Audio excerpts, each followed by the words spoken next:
Hour of 7:30 has arrived. I'd like to call to order this study session of District 116 for Tuesday, May the 7th at 7:30 p.m. Roll call, please. Member Carter. Here. Member Exum. Here. Member Patton. Here. Member Pulaski. Here. Member Fisher is here. Vice President Hall. Here. And President Demmett. Here. We do have a quorum present this evening. Are there any additions, corrections, or modifications to this evening's agenda? You're going to do a closed session. Yeah, we'll do that. Okay. Yeah. No. All right. I think at this point in time, then, we're ready for citizen statements. Anyone that wishes to address the board tonight needs to fill out a goldenrod sheet and turn it into our recording secretary at the back of the room. While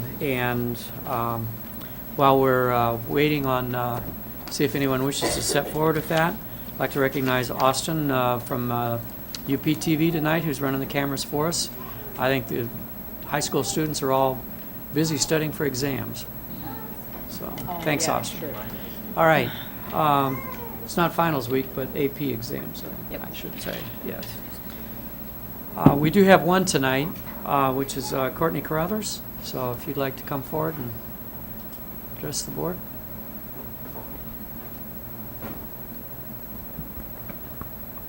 And make sure that light is green on the...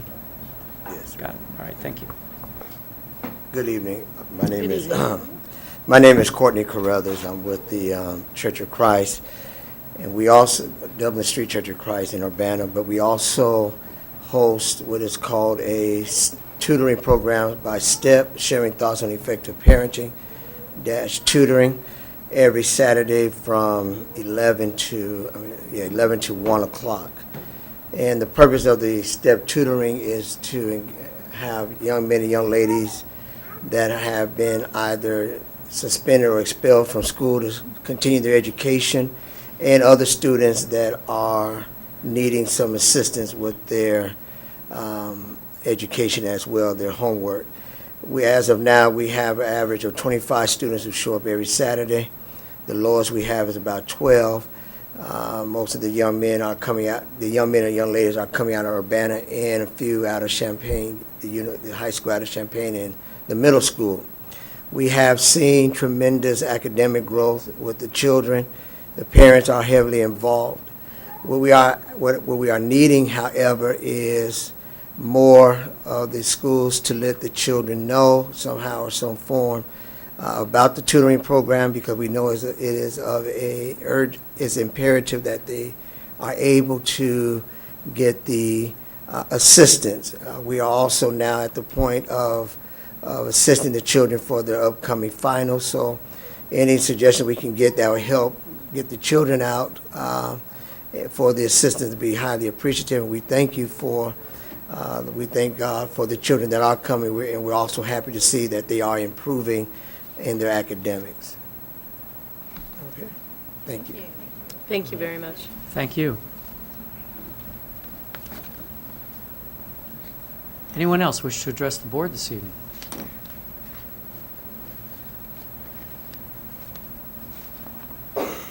Seeing none, we'll go ahead and move on.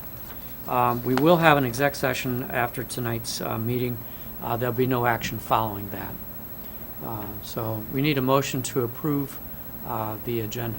So moved. Seconded. Moved and seconded. All in favor, say aye. Aye. Those opposed, same sign. Motion's carried. We'll move into our administrative reports, and the first is by far my favorite night of the whole year, which is the fine arts presentation. So did you want to introduce that, or we turn it right over to Martha? All right. John, it might be your favorite night, but it's not mine. Anyway, I'm Martha Charukian. I am the Elementary Fine Arts Coordinator. And tonight we have some of our, not all of them, but some of our students representing each of our schools. We have a piece of art for each school that we have framed and present to you at central office to thank you for your support for the last 29 years. So let's get started. Oh, and I want to thank International Galleries for their fabulous framing. They do a phenomenal job for us every year. So we'll start with Lindley. I'll go get her.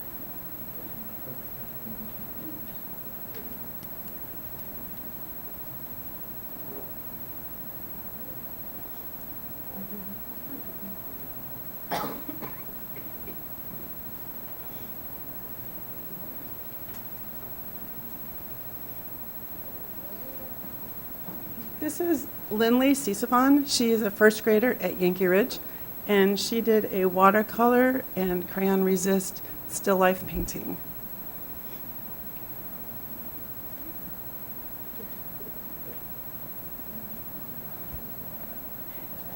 Very nice.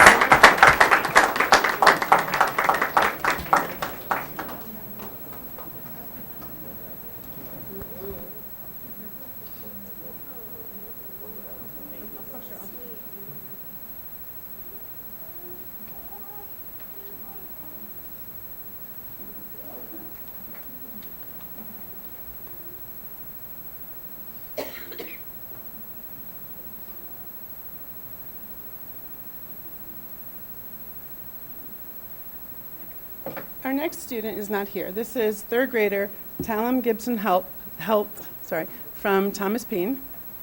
And he did I think it's a watercolor flag.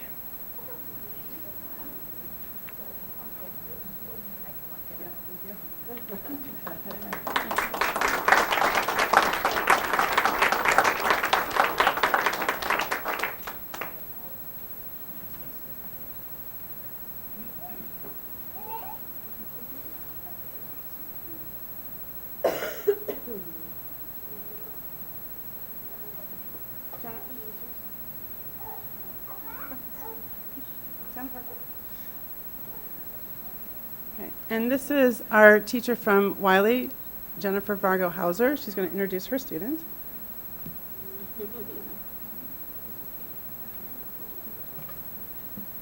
Hello. This is Ela. She's in first grade. Ela did an excellent job with her collage and a rubbing of her collage, and it's inspired by the artwork of Paul Klee's Castle and Son. Thank you.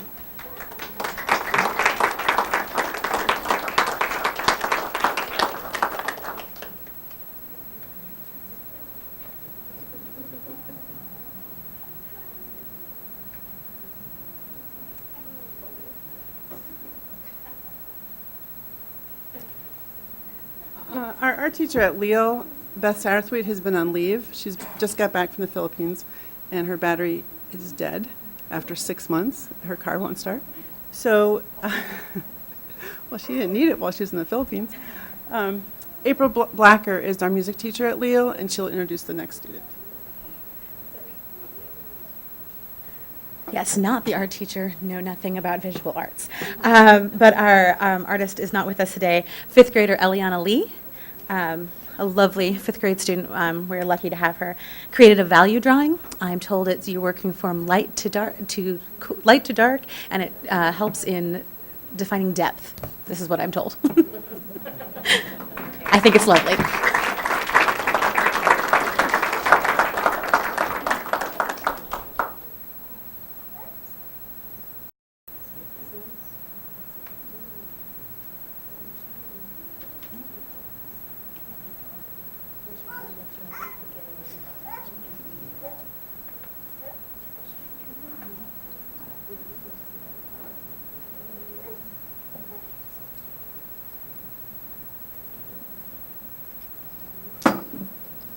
Hello, I'm Rusty Clevenger, Dr. Williams' elementary art school teacher. This is Manny. He's in fifth grade dual language, and this is his self-portrait. We made them inspired by the National Mexican Art Museum in Chicago, where we looked at the way that shapes and designs are used in portraiture from ancient to contemporary times. Thanks.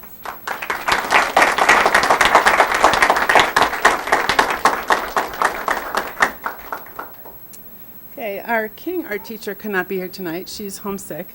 So we have Kara Marizzi, who's our music and dance drama teacher at King. And this is a piece by, who's the student? Sanaa Parker, a fourth grader. And this is a painting based on the Tree of Life by Gustav Klimt.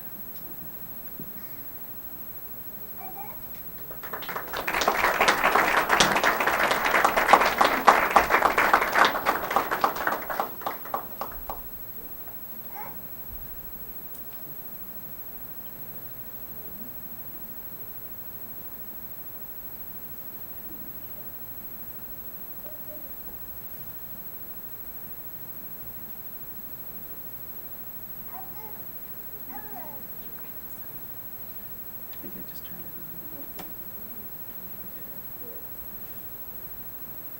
Oops.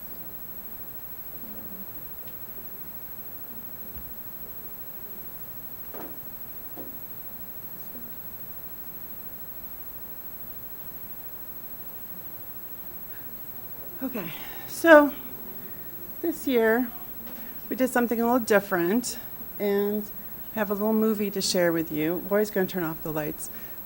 This is a movie I put together. It has music, and the audience at home will not be able to hear the music because I do not have permission to broadcast the music, only permission for the board.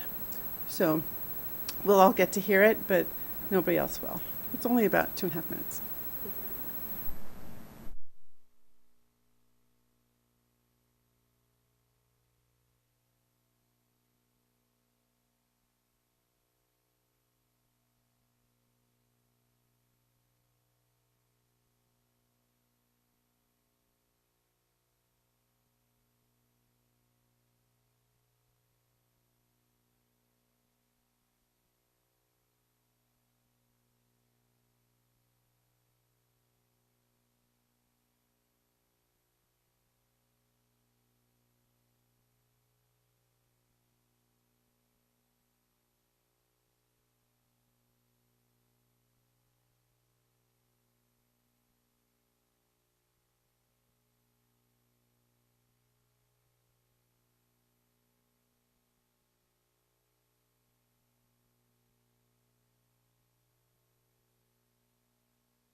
So the whole idea was, thank you. Thank you for, oh, sorry. Thank you. Thank you for including us, having us for 29 years in our schools. I challenge my students to think of a time in their day when art is not involved, and it's very, very difficult to come up with that. And did you catch John's cameo in there? And John was in the and Todd too. Todd's legs. Yeah. Yeah. Yeah. Yeah. Yeah. So thank you very much.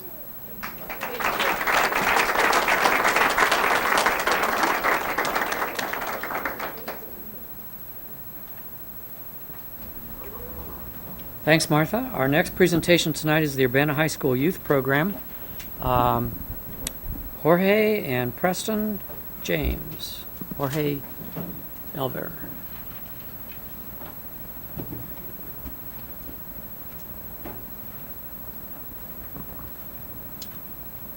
Tell the children if they want to leave.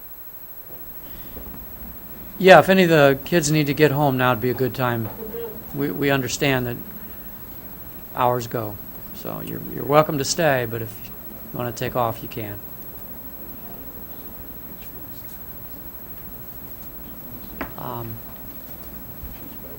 Okay. Yeah.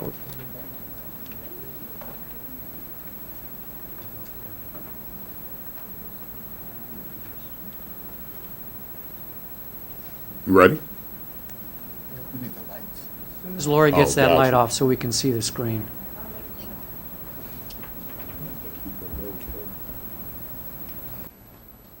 Got it, thank you.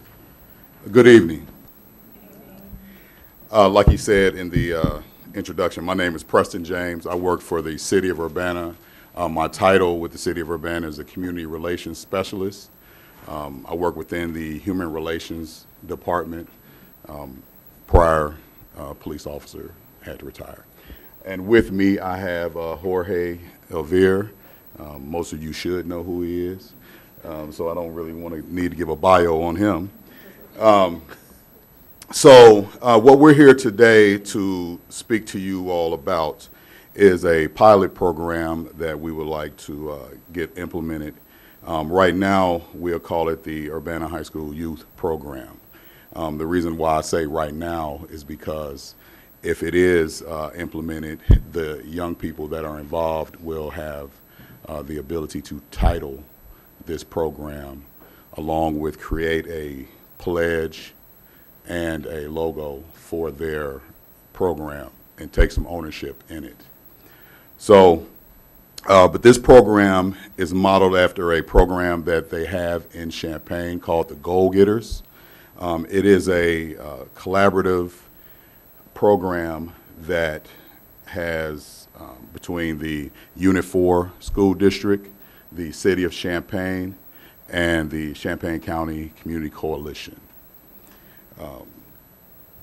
To build this program is not exactly like their program because, you know, Urbana needs to be different than Champaign.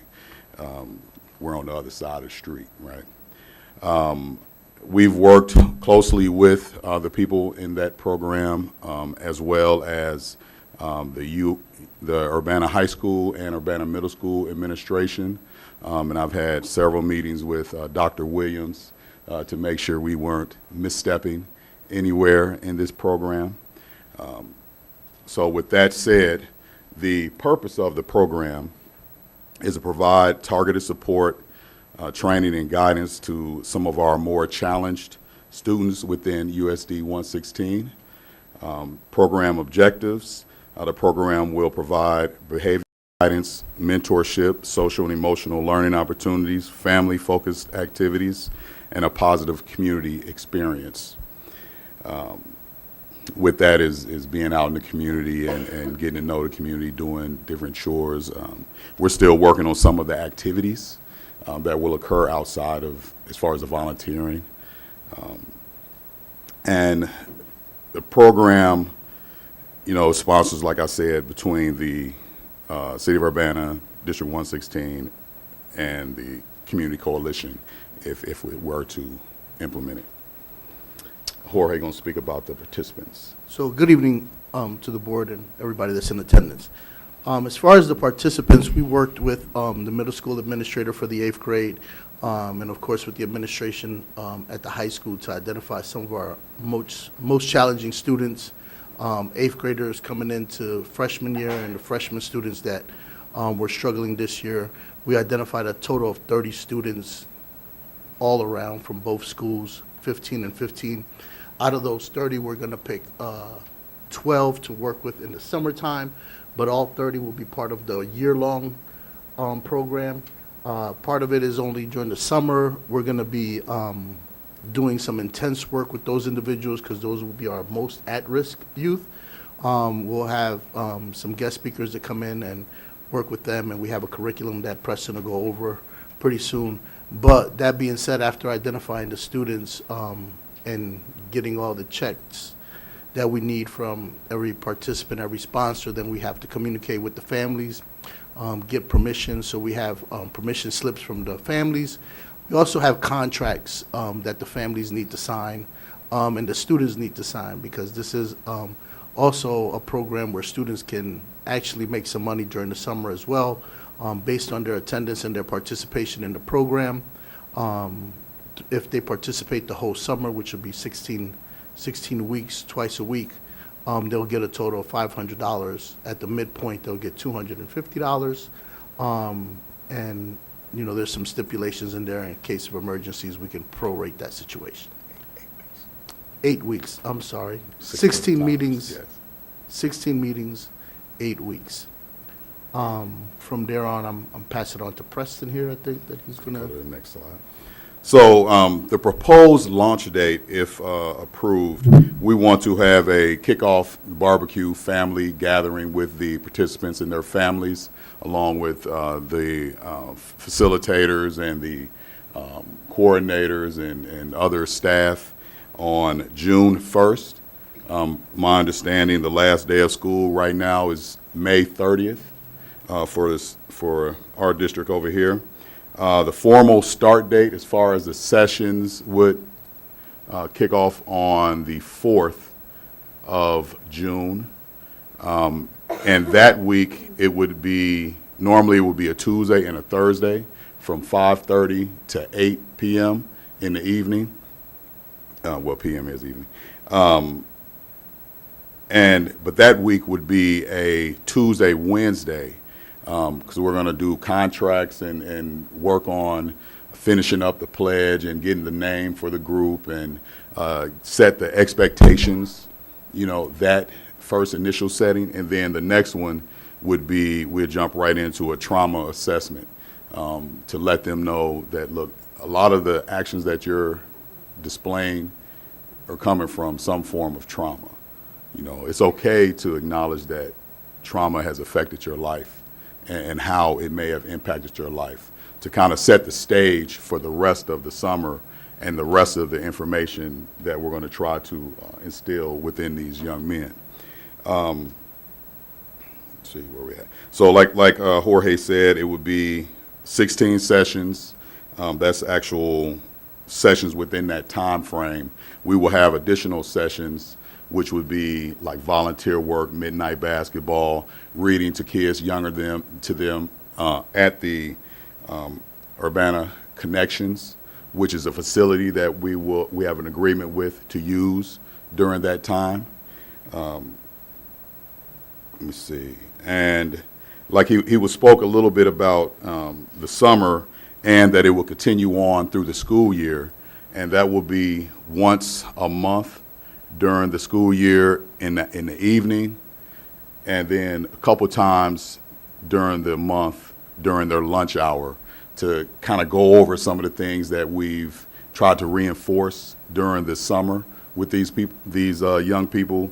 And at that point, hopefully they've influenced some of our other young people, and we can kind of grow that session.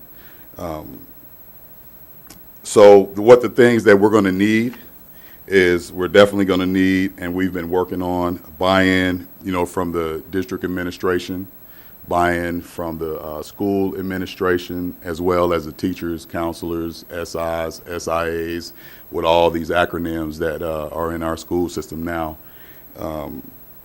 And we have a ton of volunteers, and people are calling continually, wanting to volunteer, to people from David Northern and the Housing Authority. Like I said, Karen Sims from Trauma, Jeremy Bell from the RPC, Maurice Hayes to come and kind of give his story. Jorge, of course, to deal with things like conflict resolution, cultural awareness. We have Mr. Henderson, who will deal with interpersonal relationships. Orlando Thomas will come in and talk about finances, and things of that nature. So we'll let him, before I go on. I want to just add to that, just keeping in step with what's going on at the high school currently. We've identified these students to need these services, so this is a Tier 2 intervention for them, and it's going to be a Tier 2 intervention, you know, across the board all year. So that fits within our MTSS framework that we're implementing in the district currently. So we'll be able to track, how these students are doing, and that's why the buy-in is important from the teachers, from the counselors, to make sure that we're, taking baseline measures at the beginning of the year and towards the end of the year to see how the program is going and what impact it's having on them. So I just wanted to make sure that everybody knew that it's still part of some of the systems that we're already using throughout the district with that Tier 2 intervention. That being said, we're also going to have an academic piece where we're going to have a book study during the summer and during the fall. During the summer, the book study will be Dope Sick, and during the fall, it'll be A Long Way Down. These are books that are relevant culturally to some of the things that our students are experiencing currently within our community with the gun violence and choices and options that they have and don't have within their existing community. So this will be something that they can relate to immediately and have the individuals that come and talk to them, it's culturally relevant to them. So those are the two books that we'll be doing the book studies on. Preston talked about some of the people that we have coming in. We just want to emphasize that all of these individuals have volunteered their time during the summer. No one on this list is getting paid. They're all coming in to just kind of help with what's going on in our community and our students in both in and out of the school. I think you went over most everybody here. Yeah, I covered a lot of the people. I just didn't. I don't want to not mention our mayor, Marlon, who volunteered her time as well during this time, and we can go to the next one from there. So the next one, this is just a breakdown of kind of what their day would kind of look like, and just so that you guys know that we were intent in some of the things that we did, especially picking the 5:30 to 8 o'clock time slot, because that's when a lot of the times our students get into trouble, right, during that evening, early nighttime. So we want to keep them engaged as much as we can during that time frame. So a regular day they would come in and do a check-in, check-out circle. Again, keeping with a lot of the things that we do within our school already, implementing those restorative practices and those restorative practices ideas of doing circles and doing check-in and check-outs with them. And then they would go over their pledge as well. We would call that time circle up time. Then we would go to, a food and the motivational speaker. As the motivational speakers are talking and giving their information and their background, that's when we would be serving food for the students. In our budget, we have allocated some funds for food throughout the 16 times that we meet. That's where we're going to get some of our activity funds as well, because we've had a lot of members from the community say that they would sponsor the meal. I think we have at least 5 meals that are going to be sponsored already by different community members, different organizations within the community, Urbana. Dr. Preston has volunteered to supplement one of the evenings. Any board members who want to right now go ahead and volunteer and take care of some more of those evenings, we will go ahead and take your name down. We would We're really not bashful appreciate about it. that, right? We are here to ask for money, so we don't really, have any qualms about that. Right after that, we will go into a reading time, the book study time, to go over some of the readings, some of the assignments that we've handed out from the prior sessions. And then we would do a closing circle up time to check out, right? What did we learn? What did we see? What triggered us? What didn't trigger us? How are we going to make it through the next days? What are the things that are troubling us? So keeping, that mindset of being restorative and communicative with each other, that's what the evening would look like. Before he goes to the next slide, also in the weekly schedule that I believe each of you received in an email, hopefully, they get asked each week, and actually each day of that week, what did you achieve this week? Have you improved in the way that you speak to your parents? Have you improved in the way that you move when somebody asks you to do something? Have you calmed down when somebody says something to you that you don't agree with? What did you achieve this week? Did you cut the yard? You know what I mean? Just anything that's positive that you achieved that you weren't doing before. So those are going to be things that's going to be kind of asked and reinforced within this program. So like I mentioned early on in this, the young men are going to be able to create the name. They're going to be able to brand what they want to represent out in the community. The pledge, you know, what do you believe in? What is your purpose? Why are you here? You know, what are you trying to accomplish? That pledge needs to encompass all of that. And like Jorge advised earlier, there will be individual contracts as well with the students and their parents, because we need to have, or guardian, we need to have that buy-in for them to show up. And the contracts are going to have the expectations. You know, you don't meet these expectations, just like in life, there's consequences. You know, we're going to have to change some things that you were going to get, or activities you were going to be able to be involved in. They're going to have to change. So we'll move to the next thing. Now we come to the nitty-gritty of this.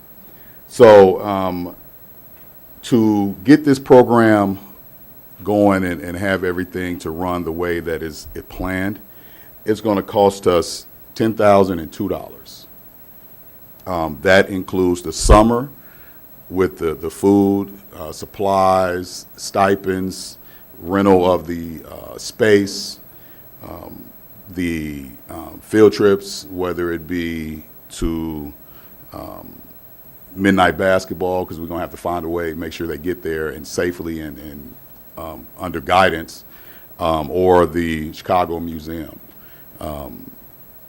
The City of Urbana has already committed $3,334, which is a third of the $10,002. Community Coalition has already committed $3,334, which is another third of that. And then the ask of you all is another $3,334. I don't know how else to put that. We would like to get $3,334 from you in some form or the other. I have editing rights to this. I could just change that question mark right there. So you can go to the next, or unless you got some more there, put there. So I don't know where Jorge got that from, but we all like it. We want this summer to be better than others, right? And continue on in that path. Are there any questions? So this cost, the $10,002, is that just for summer or is that for fall also? Oh, yeah, I'm so glad you brought that up, because I meant to say that and got sidetracked. Yeah. So that cost includes the summer as well as the sessions during the 9-month school year as well. Okay, thank you. Yes, ma'am. Thank you. Yeah, my question was, it seems super valuable, and I would like for us to find a way, although I know that's sometimes hard to do, and maybe that discussion will happen next. My general question was, it's wonderful you've got all these volunteers, it really enriches the program, but is there a stable staff that will be meeting with these young people each night, or will that be a rotating? Are you both pointing to each other? Well, the most stable staff will be us two, gotcha. But we do have backups as well. So that they develop a relationship with one or two individuals who they count on seeing most of the time. I guess that was my concern. Yes, ma'am. Okay. So Preston or myself will be there at every session, except for a couple that were off, but one of us will always be there. And we have two backups, Mr. Waller, who is an assistant principal at the high school, and Mr. Henderson, who's a student interventionist also at the high school. Gotcha. Will be there to provide backup. And just one of the points that sometimes is missed in the slides is that this is something that in many ways, in the beginning of the year, we received a lot of criticism for not being proactive and not doing those things. This allows the high school staff also to get to know these students, right, coming from the middle school prior to the first day of school. Mm-hmm. It also allows those students to build relationships with those high school individuals and the different things that happen at the high school. It gives them a chance to learn the building. It gives the staff, the students that are there right now that are struggling, a reset, right? It's like a reset. Let's forget about what happened and let's try to start the year off right. And then we can build more capacity within our community to find out what are the things that are going on, what are the conflicts that are going on between which and what groups, so that we can have a head start and try to, cut that off before things happen. So that's what we're kind of looking at, because I know that that's something that's needed, especially coming in last year. There was a lot of new faces and things, so we're trying to build that capacity, not only with our students, but with our community at large, because we're inviting families to come in as well, right? And then, we have one night that we talked about where they're going to come in and say, bring a friend. Everybody bring a friend. So that expands that capacity even more, so that we get to know more individuals personally, more family members personally. And we think that that's really going to be helpful to the kickoff of a good school year and addressing issues before they come to the surface. So all the students are entering ninth graders, all of the 30 students that are in the year-round program, or just the 12 students in the summer program are incoming ninth graders? No, there's 15 from each group. So there's 15 incoming and there's 15 present, as far as the 30. Gotcha. Present meaning high school? High school right now, freshmen. Across, gotcha. Yes. Gotcha. Okay, thank you. We identified only freshmen, and we have one sophomore who, we really felt that he really needed that support, and surrounding him with like wraparound services. So I think it would be beneficial to him as well. Great, thank you. This is fantastic. I was wondering, you'd mentioned measures of success. I was wondering if you could go into that a little more deeply. Are you talking survey data, academic performance, discipline data? I think for us, we're all of the above, just like the way we do with the rest of our students, but since this is a Tier 2 intervention, we can track that a little bit better. So we take some baseline, based on, especially from the high school students that are there now, they already have a baseline from what they did currently this year. So how are they doing now with the wraparound services? With the incoming 8th graders, we have some data points from the middle school, right? But we want to take a baseline when they come in. We want to take reading levels, math levels, and see how they're passing. Are they passing their classes? We can identify them a lot quicker also. We don't have to wait till first semester to find out they're failing if we're meeting with them on a regular basis to say, hey, I'm struggling with this, or, can you give me this tutor, so they have an immediate support system right then and there. Because we know they struggled as 8th graders, so they're going to struggle as 9th graders. So let's provide that support now in the beginning, right, so that they don't have to stumble and fall further behind. On top of that, we all know that there's a summer learning gap that exists all the time. And these are at our most at-risk students, so we know that's going to exist, and we're killing that gap, attacking it right in the beginning. I just had a couple quick questions. I guess my first question, I really appreciated how you had broken down about the funding, but I didn't see in here the cost of staff. They all volunteered. Okay. Everybody, there's nobody being paid for their services. Okay. The other thing that I was wondering about is two things. Number one, will your volunteers be background checked? And my second question is, when you meet at your meeting place, do you have to pay any kind of fee or a liability insurance-wise, anything like that? I was just curious, even if We're going under Janice's Right. facility, and we're paying her to use the facility. Okay. And I'm not sure how her Okay. insurance Okay, works. not a problem. I was just thinking about that. As far as that's an interesting question. As far as the background checks of the people, I know everybody on that list background. Whether we're going to do a formal background check, I actually hadn't kind of went into all that because we weren't going to bring any pedophiles. And I can tell you Right, that I wouldn't think that. I just asked. during the fall, when they come into the school building, they will have to go through a full background check. So if they're coming into the school during the fall, when we meet once a month, then they'll have to follow all procedures that are expected for anybody that comes into our school building to talk to our students. In the summertime, it's going to be at the service center, so I don't think that we have to do that, but I can tell you that if they're coming into the school during the fall, they will have to pass a regular background check like anybody else that deals with our students. Okay, when you said the service center, where is? Before we go too far on that, I think that, Oh, Janice. you know, Never mind. the a one-time speaker isn't subject to this. It's the repetitive volunteers that are subject to background Mhm. checks to really talk about the answer. I mean, I've if had somebody mine. volunteers to come and do a 45-minute presentation to our students doesn't subject them to a full background check. Okay, thank you, I was just curious. Good question. I would assume that you're expecting 100% attendance at each one of your gatherings. By the students, correct? Yes. Yes. Yes. Transportation to get there? They'll be coming from all different parts of town. Well, we're going to work with the families to see what the need is. If they can catch the bus, they catch the bus. If they need a ride, we're going to make sure they get a ride. We're going to make sure that they have whatever the need is taken care of. I have a question. First, I want to say thank you for even doing something like this. It's so needed in our community.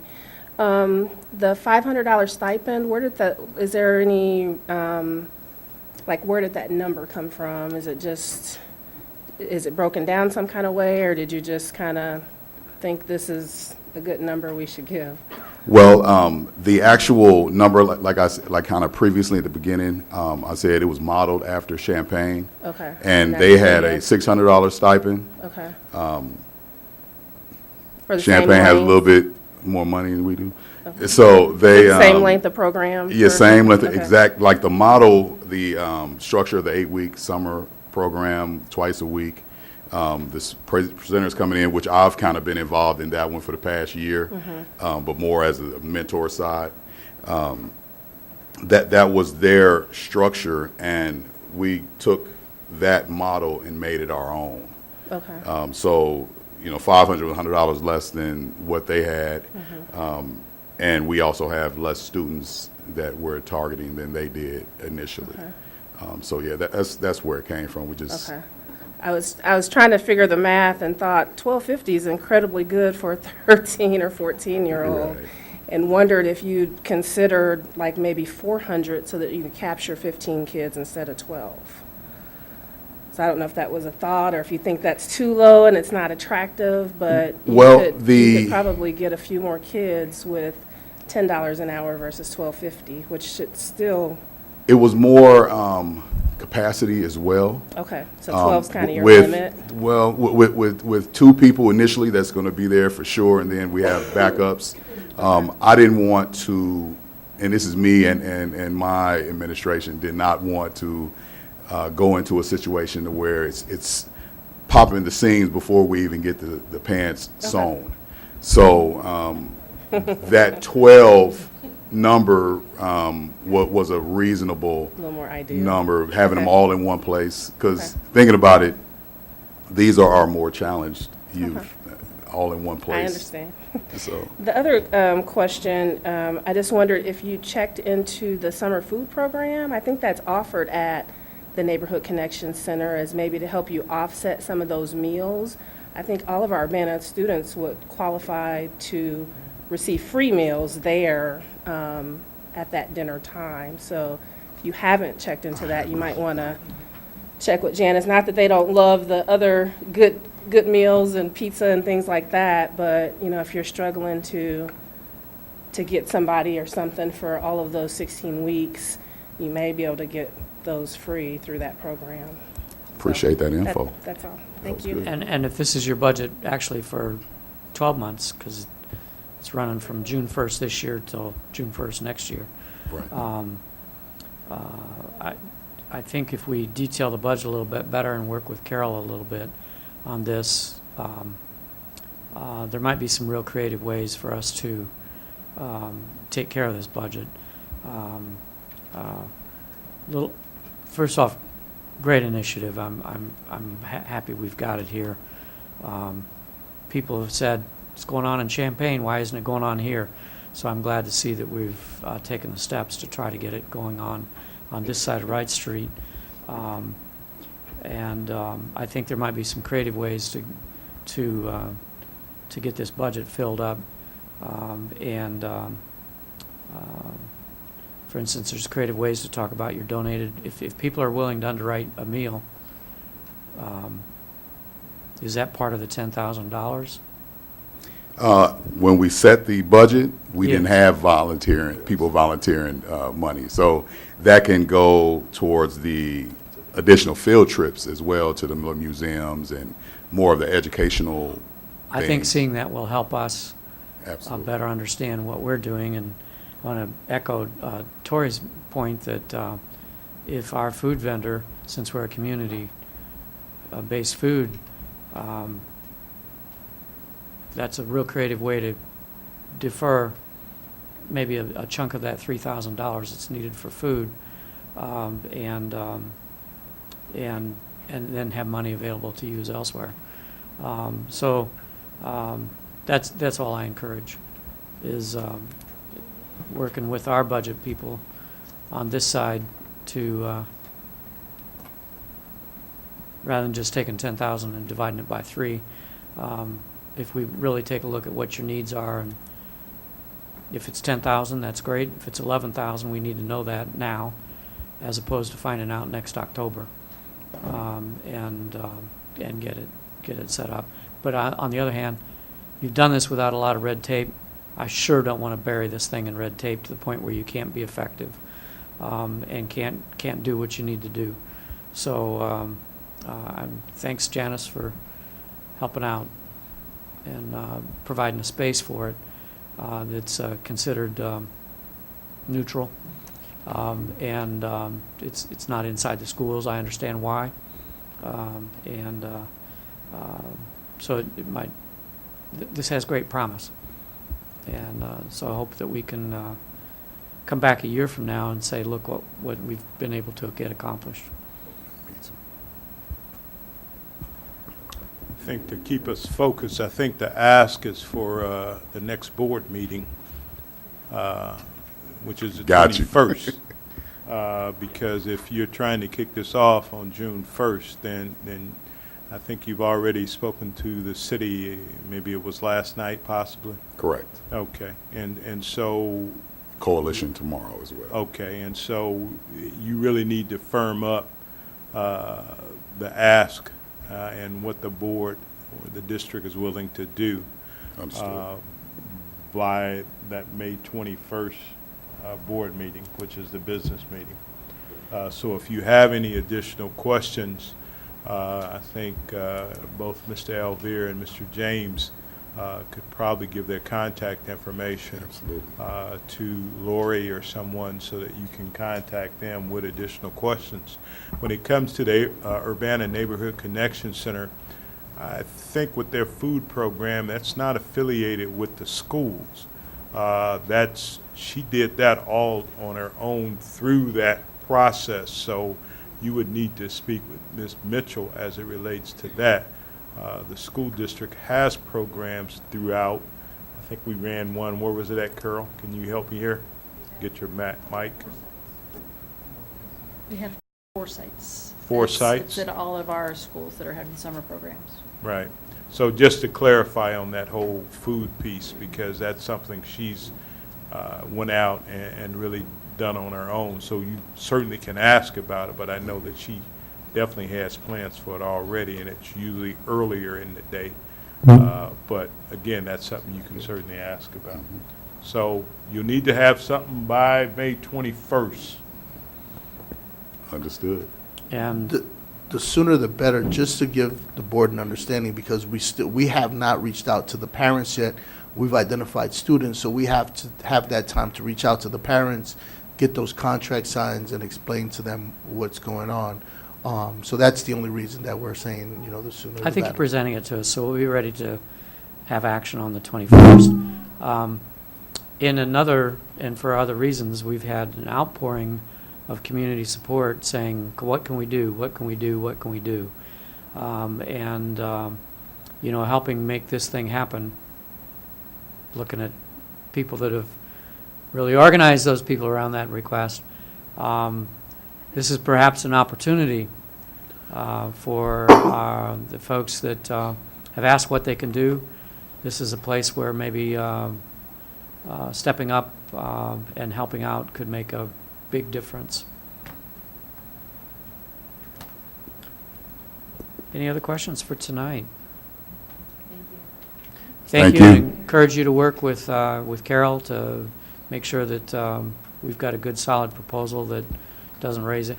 We'll have some constraints on how we can spend money, probably just like the city has, and just like the coalition does. And so how we craft this together and where you plug in each of our dollars into your total package so that everybody's comfortable. We need to get all that worked out, make that work well for everybody. Sounds good. Thank you. Thank you. Thank you.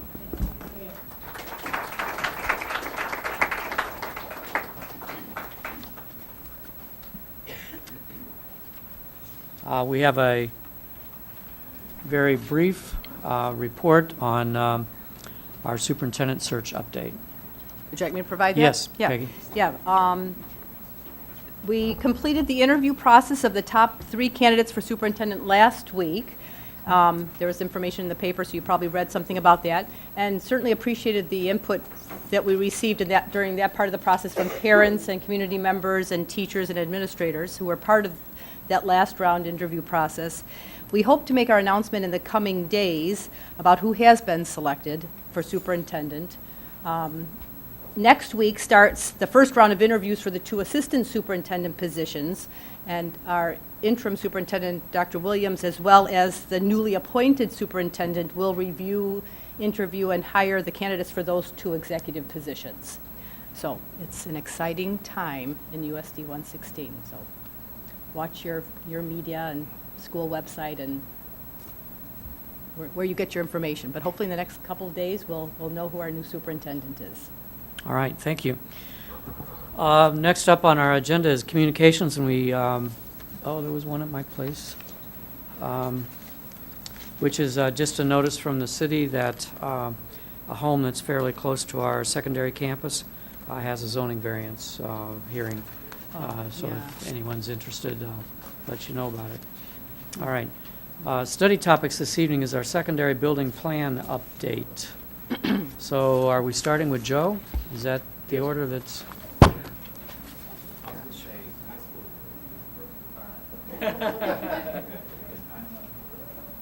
It's both our secondary principals, so if you're doing it together, come on up together, but otherwise, Joe, you're listed first, that's why on the agenda.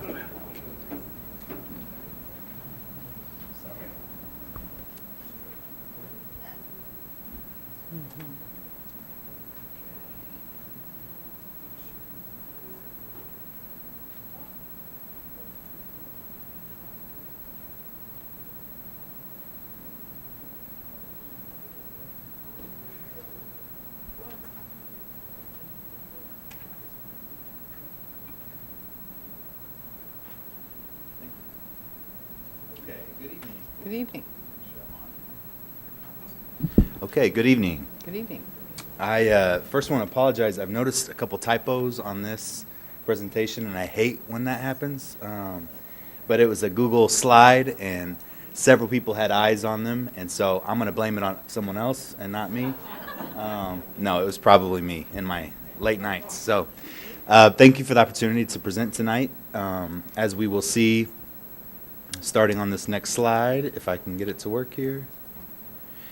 We'll be just doing a quick overview of our school improvement plan goals and our accomplishments this year as it relates to the goals for this school year of 2018-2019. A focus on both academics and the behavioral side of the social emotional learning piece, as well as a discussion about our general goals moving forward for next year. We're still in the process of narrowing down our goals specifically for next year. This Friday is our school improvement planning day in the afternoon, as you are aware, as well as May 31st is another day that we're spending with our school improvement team to really develop our plan for next year, but we'll discuss it in generalities tonight.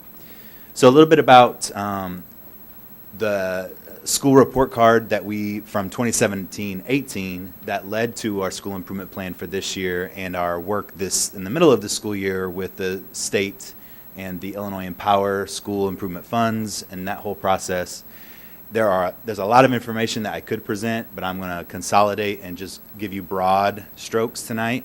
But if you have questions, I can go deeper in anything. So from 2017-18, so last school year, on our outcomes on the PARC assessment, we were identified as an underperforming school. Out of the 4 categories, you can have lowest performing, underperforming, meets or exceeds, for lack of better terms, and so we're in that group 3. That is because one or more of our subgroups were performing at the lowest percentile, I believe the bottom 5th percentile in the state. And a school that's considered lowest performing would be when all of your students are performing at that level. We just had particular subgroups, so we were in that level 3. We had 2 subgroups that were meeting the state academic outcomes that were white students and former English learners. I highlighted, bolded that and italicized that because I want to explain that that's a new category this year. And as you can probably guess, those are students who used to be classified as English learners in our district and have reached English proficiency and are now testing as a former English learner on state assessments. It's a separate category or subgroup. And this group of students was performing as well as every other subgroup that was meeting. They were about 60% of our former English learners were reaching proficiency in English language arts and math, which is almost on par with white students and outperforming every other subgroup, which is a really, I think, as a bilingual director, former bilingual director, speaks to strong elementary programs so that when students reach English proficiency and have strong foundation in their native language and in a second language, they perform better in middle school and high school. And so we've talked a lot about how dual language programs, you see those results later, and this is an example of that. The goal for former English learners by the state was 30% meets or exceeds, and we had over 60%. So we blew that one out of the water. Our other subgroups did not meet the target. Overall, between English language arts and math was our weakest area.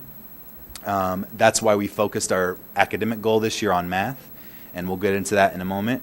Our Hispanic, Latino subgroup and Asian subgroup were right there. They were not in the lowest 5th percentile in the state for Urbana Middle School. They did not quite meet the mark on our state assessments from last year, but they were really, really close.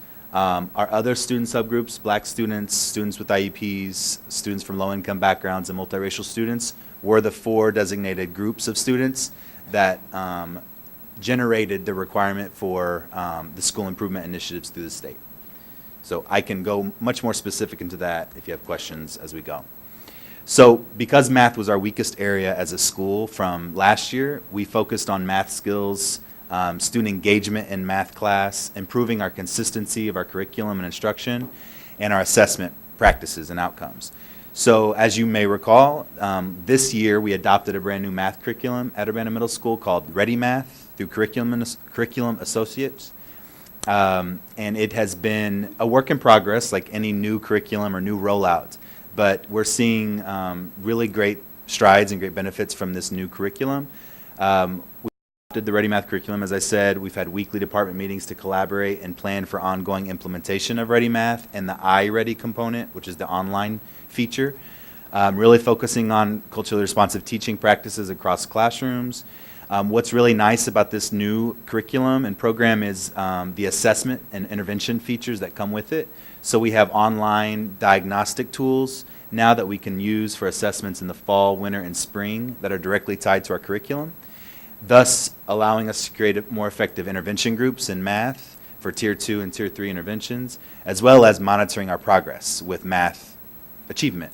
And so our professional development options have been really driven by consultants from Ready Math, as well as our own in-house instructional coaches and district office leaders. So I'm going to, in just a couple slides, you'll see some outcome data from that Ready Math diagnostic, which I'll share about the growth that we've seen this year from fall to winter and what we're expecting to see from winter to spring as well. We're currently taking the spring assessments this week and next week. A little bit more on math that has been a focus this year. With the implementation of the Acceleration Act law in the state of Illinois, we had, with the advocacy and support of some parents, particularly at 7th grade, we created more of a small group pull-out initiative for advancement and acceleration. Several of these students that have had this pull-out option for enrichment are now also taking some online math courses through the Illinois Virtual School, and they are working to accelerate over the summer into geometry next year, moving through Algebra 1 over the summer and moving into geometry. And this is functioning as a pilot for us, in all honesty, to be able to develop that more broadly for more students in the future, so that we have more students moving at their own pace through our curriculum and through our math program, which is really exciting and something that would be able to meet the needs of all students, students that are excelling, students that are right where we want them to be, and students that are struggling. With the new Ready Math Diagnostics, we're able to provide more appropriate interventions. I've already mentioned that. So this is just a little bit of our math outcomes this school year with our assessments that come with our new curriculum. And so you'll see the top bar is Diagnostic 2, and the bottom bar for each grade is Diagnostic 1. What that means is Diagnostic 1 was in the fall, so within the first couple weeks of school. Diagnostic 2 was middle of the year, the winter diagnostic or assessment. And so we're getting ready to do Diagnostic 3. As you can see, we're seeing growth from the fall to winter in all 3 grade levels, both at the lower level of students that were well below, and students at the middle and students at the higher end. And so we're seeing growth across all 3 grade levels, which is exciting to see. Full disclosure, we're still learning about this new curriculum. We're still working through it. We're still learning about the diagnostic process as well. And Joe, so you use one category and explain how those bar charts show the growth, because perfect. The writing's a little small and people at home probably are having some difficulty. You got it. So if we look at grade 6, for example, you'll see Diagnostic 1.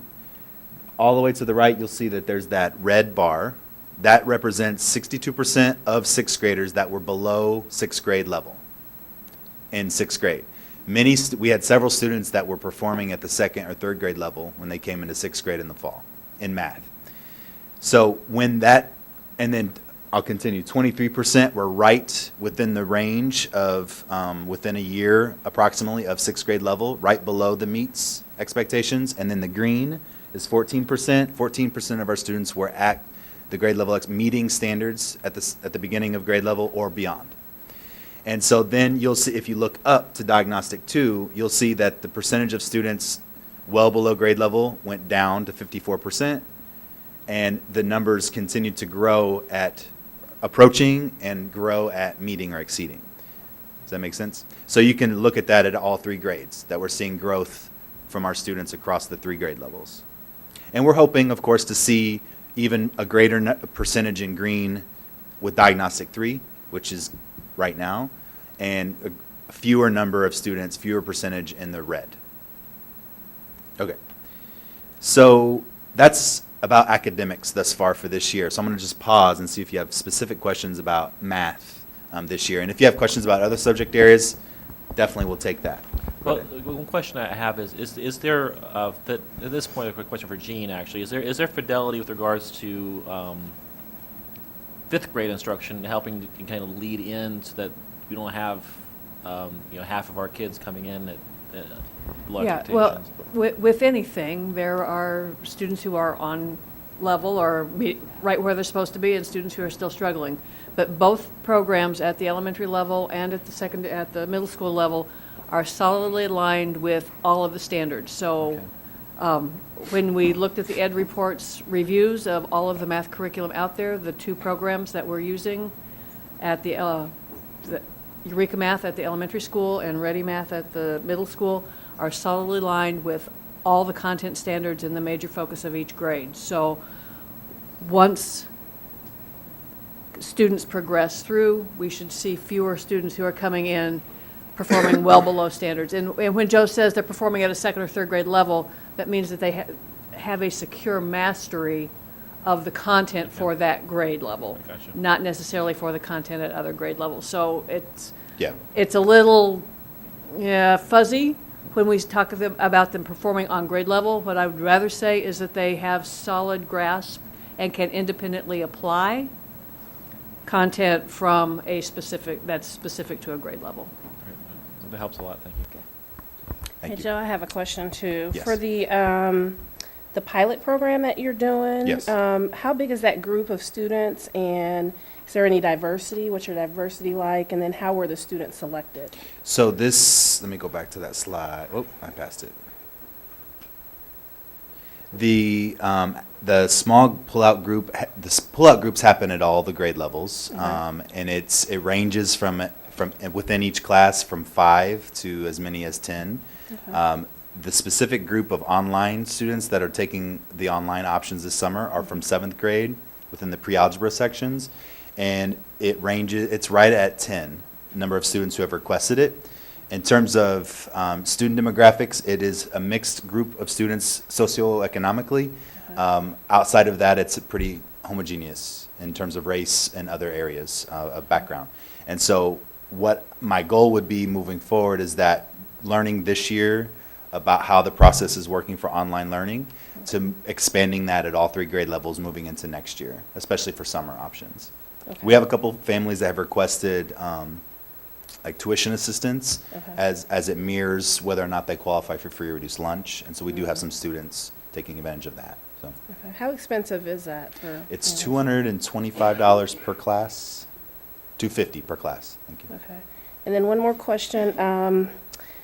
For your kids that are really low, how many of those students are doing like a math connections class during the day? Great question. So the students, the way in which we identify students for interventions in math, if they are at our lowest performing level, they go into what we call math dimensions, which is a extremely small group of students, maybe 3 or 4 at a time in one class period, 5 at the most, and they are, it's every day in addition to their regular math class. Okay. They're identified through the math diagnostics and other assessments.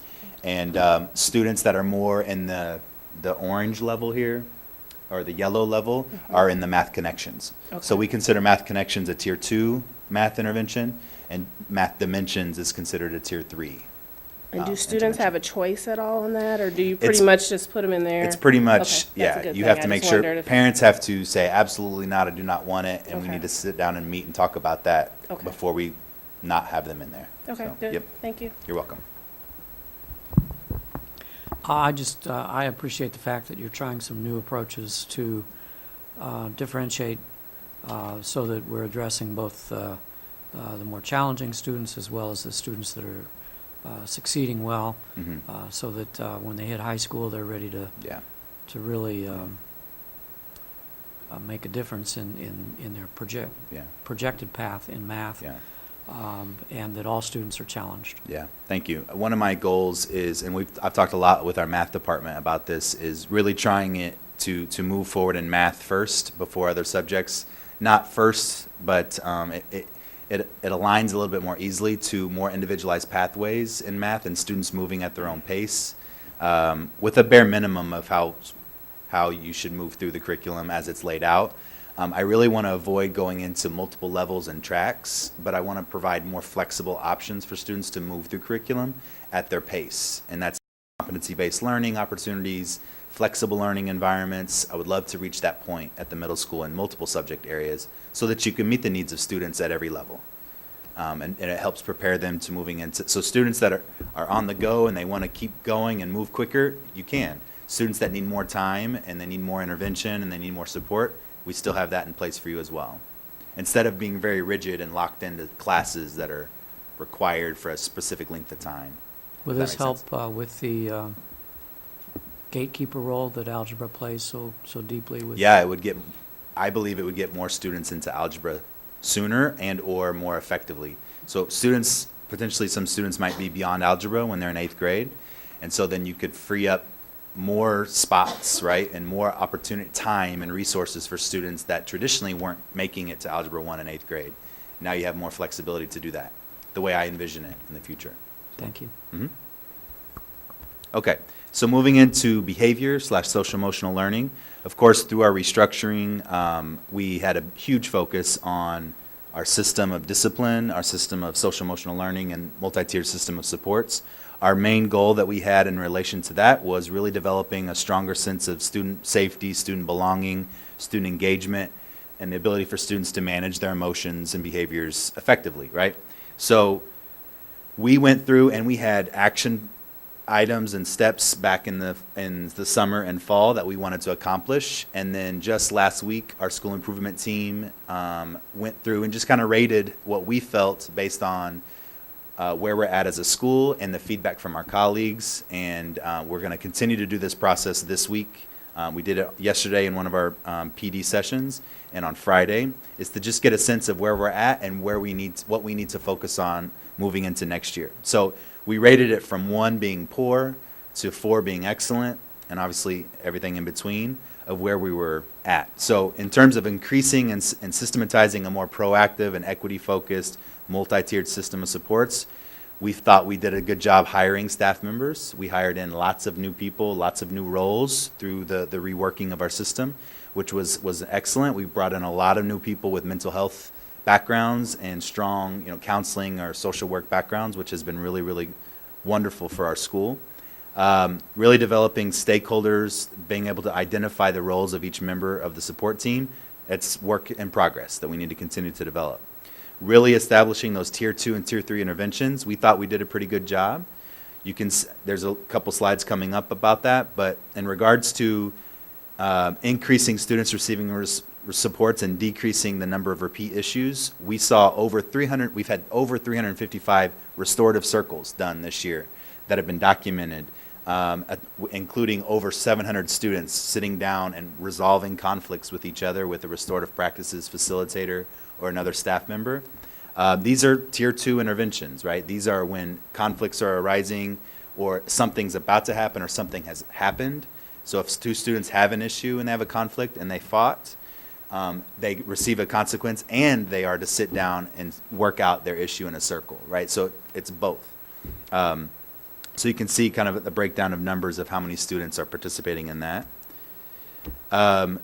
The facilitation of weekly meetings and support, we need some ongoing work to improve in that. The sub-bullets at the bottom, we were really committed to creating a strong scope and sequence of what we wanted a tier 2 curriculum to look like for social and emotional learning. We are in the process of developing that. It's not where we want it to be yet. One of our main benchmarks was a decrease in overall school-wide inappropriate behaviors or referrals, and developing a process, that got cut off, of determining how and when to intervene and provide tier 2 and tier 3 interventions.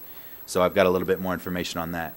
The ongoing parent advisory committees and working with parents we felt was pretty good, not where we want it to be yet, but I've met with parents quite a bit, especially in the summer and fall. And then in the spring, it moved more into the PTSA meetings, but really trying to increase parent buy-in and just understanding of our new system. And we have seen an increase in families and having conversations around that. And there's been a decrease in the amount of families presenting concerns about the safety of their children. That's more anecdotal, right? Because usually those concerns come just in a phone call or a sit-down meeting. But I can say anecdotally, those have reduced drastically from the fall to the spring, which is a really good sign. We want to one of our big goals that you'll see as we reach the end of the PowerPoint tonight is really strengthening our Tier 1 system. And by Tier 1, I mean our expectations, what we expect students and staff to do in the building across classrooms, hallways, lunchroom, bathrooms, etc., and holding students and staff accountable to meeting the expectations that we have for what we want Urbana Middle School to be. So we're talking about what every student does, what the expectations are for everyone, how you participate in that process, and so we really want to strengthen that. We feel like we didn't do a great job at that this year. We gave ourselves a 1. And that's something that we focused a lot at the Tier 2 and Tier 3 level. We focused a lot on circles. We focused a lot on interventions for mental health needs. We focused a lot on social emotional learning goals in small groups. We need to do a lot better job at the core level.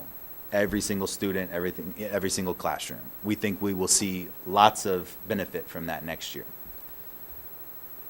We're going to do that through advisory. We did not do a great job this year of strengthening advisory classes, and that's going to be a big focus for us next year. A scope and sequence of what we expect to be taught during advisory. We want to monitor the implementation of that through checklists and walkthroughs. And the implementation of more culturally responsive teaching is still an area of growth for us. and we felt that that was going to be an ongoing need. More trauma-informed practices across the classrooms. We actually felt, this goes back to the example I just gave about we did a better job at Tier 2 and Tier 3 than we did at Tier 1. So we actually worked pretty well and established groups and one-on-one interventions for students who were experiencing trauma and were in greatest need of support. We got a lot of those students the help that they needed. And so we marked ourselves as a 3 for that. But we want to continue that while strengthening the Tier 1. And then the theory is there would be less need at the Tier 3 level of students more in crisis and in that need. So I'll break that down in a little bit. So this is a little bit more data, and I'm coming to an end. I apologize, Ms. Brown. Just a little bit, our enrollment has gone up quite a bit this year. That's the fall housing numbers, so it has dropped a little bit since the fall. So if you check our current numbers, it's under 1,000 now. But in the fall, we were at 1,004. So a couple areas, our disparity ratio of referrals in terms of the percentage of students based on student demographic as it relates to race is still disproportionate. And so that's still an ongoing area for us that we have to tackle. We did see a decrease in the percentage of black students receiving discipline referrals by 6%. We saw an increase in multiracial students. And so we're grappling with, better understanding that piece. But both groups are still overrepresented in the school in terms of receiving discipline referrals. Overall referrals in general, the number is about the same. It's slightly up. It was higher in the fall and has not quite as high in the spring, but overall it's a pretty similar. The amounts of types of referrals are pretty similar as in previous years. But one of the biggest pieces is our suspensions overall have gone down quite a bit, which is an area of success for us. Out-of-school suspension, OSS, has increased compared to out-of-school suspension the previous year, but in-school suspension has decreased by almost 60%. And I'll talk about that in a little bit, about why. Of the 1,003 for students, 382 students have had at least one referral, and so that means 622 students have not had any referrals this year. So if you think about 2/3 of our school, 2/3 of our students are meeting our expectations every single day and doing the right thing frequently, all the time, right? So that's an important thing. When we talk about referrals and suspensions, we're not talking about every single student misbehaving or in great need of support. We're talking about 1/3 of our students that are receiving discipline referrals. And when you break that down even further, it's about 10% of our students that are ongoing struggles and needs that we have to address, right? There are several students that have only received one, and that was enough, and they didn't repeat anything again because that was enough for them to learn from. So just a little bit of highlights. So 6th grade has been our area of success this year. They're turning into 7th graders right now, though, so we're starting. They're turning in. Developmentally, they are graders right now. But the majority of the school year, we've seen this is our group with the fewest number of discipline referrals, the fewest number of suspensions, and it's not a direct causation, but we really believe there's a strong correlation between the 6th grade summer transition program last summer of those students coming in. And there's other factors too. I think there was a lot of, that's our first group that started with me. That's our first group that started with our new system, right? Our 7th and 8th graders went through the change of deans, no deans. They went through all of that with us. The incoming 6th graders, this is all they know about Urbana Middle School, right? So there's a lot of factors that play into that. They're wonderful kids too, at all 3 grade levels. But we've had a great year at 6th grade. 7th and 8th grade is where we've seen more of our challenges in regards to behavior. And so we're gonna address that in a moment. So just a few more things. Here's a couple examples of what we do at the Tier 1 level and where we want to strengthen that for next year. Our classroom level, our classroom systems of classroom management, our classroom social emotional learning lessons, our restorative work at that tier level, doing more check-ins and home visits at the tier level, at the Tier 1 level with all families, as many families as possible, not just when there's concerns, but just to build stronger relationships, check-in, check-outs, etc. A few more examples of tiered interventions. So at that Tier 2 and Tier 3 level, what we do with students who are struggling. Those are some of our groups that we do with some of our mental health professionals. just an idea of how many students are at that Tier 2 and Tier 3 receiving Tier 2 and Tier 3 level support, broken down by grade level. And so in general, you can see 383 students are receiving some form of Tier 2 or Tier 3, either small group or one-on-one support, either therapy or group sessions or just check-in and check-out processes with our staff, which closely matches the number of students receiving referrals, right? And so that's a lot of students that are being seen, and I don't know that that number was that high in the past. Because of the increase of student engagement advocates, clinical professionals, social workers, counselors, we're able to do more of this type of work, which is wonderful. And so we want to definitely give that a shout out and thank you for that process. So, Joe, Yes. I've got a little disconnect. You say that the sixth grade is your success, and yet the numbers of sixth graders receiving 2 and 3 is much higher in seventh and eighth grade. Tie it back together, It's a please. great question. And reviewing this data, we're seeing an area for growth is that our seventh grade, it should have been flipped. We should have been doing more of this at seventh grade than we did. A couple factors that played into that. We had one of our staff members has been on maternity leave, and it took us a while to find a sub for clinical professional who has the credentials to be able to do that. We had a little bit of staff turnover at seventh grade. We've had stronger implementation of our new system at sixth grade, and therefore more students receiving support. Does that make sense? And so we, developing and implementing the new system, we had a harder time at seventh and eighth grade for a variety of factors that we could get into. But sixth grade, again, has been our really strongest foundation in a variety of ways, this being included. I would like to see that number higher at seventh and eighth grade. And there's a lot of students receiving Tier 2, Tier 3 interventions that have never received a referral, but they're internalizing some struggles. And so they're meeting with a social worker on a regular basis because they are working through things that they're struggling with developmentally, right? And so it's not just kids that are exhibiting or showing us these types of behaviors that are resulting in referrals, but kids that are demonstrating all kinds of different needs. Does that make sense? Okay. I know that this is somewhat going away, or it'll be on a much smaller scale next year, but this is also a form of intervention this year. Really appreciate your support to allow us to do lunch groups this year. That's how many students have been participating in those lunch groups. Again, you'll see that seventh grade group, they should have been higher there. That's our toughest group grade level of students, and we should have had over 100 students in lunch groups there. We weren't able to get that done. So we've got some work to do across our grade levels next year, as you can see. Because those seventh graders are going to be eighth graders. So that'll be a big focus group for us, as you'll see in a moment. I want to mention briefly about our in-school suspension numbers being down. A couple of reasons for that. One is we're just trying to reduce the need to suspend students, for one.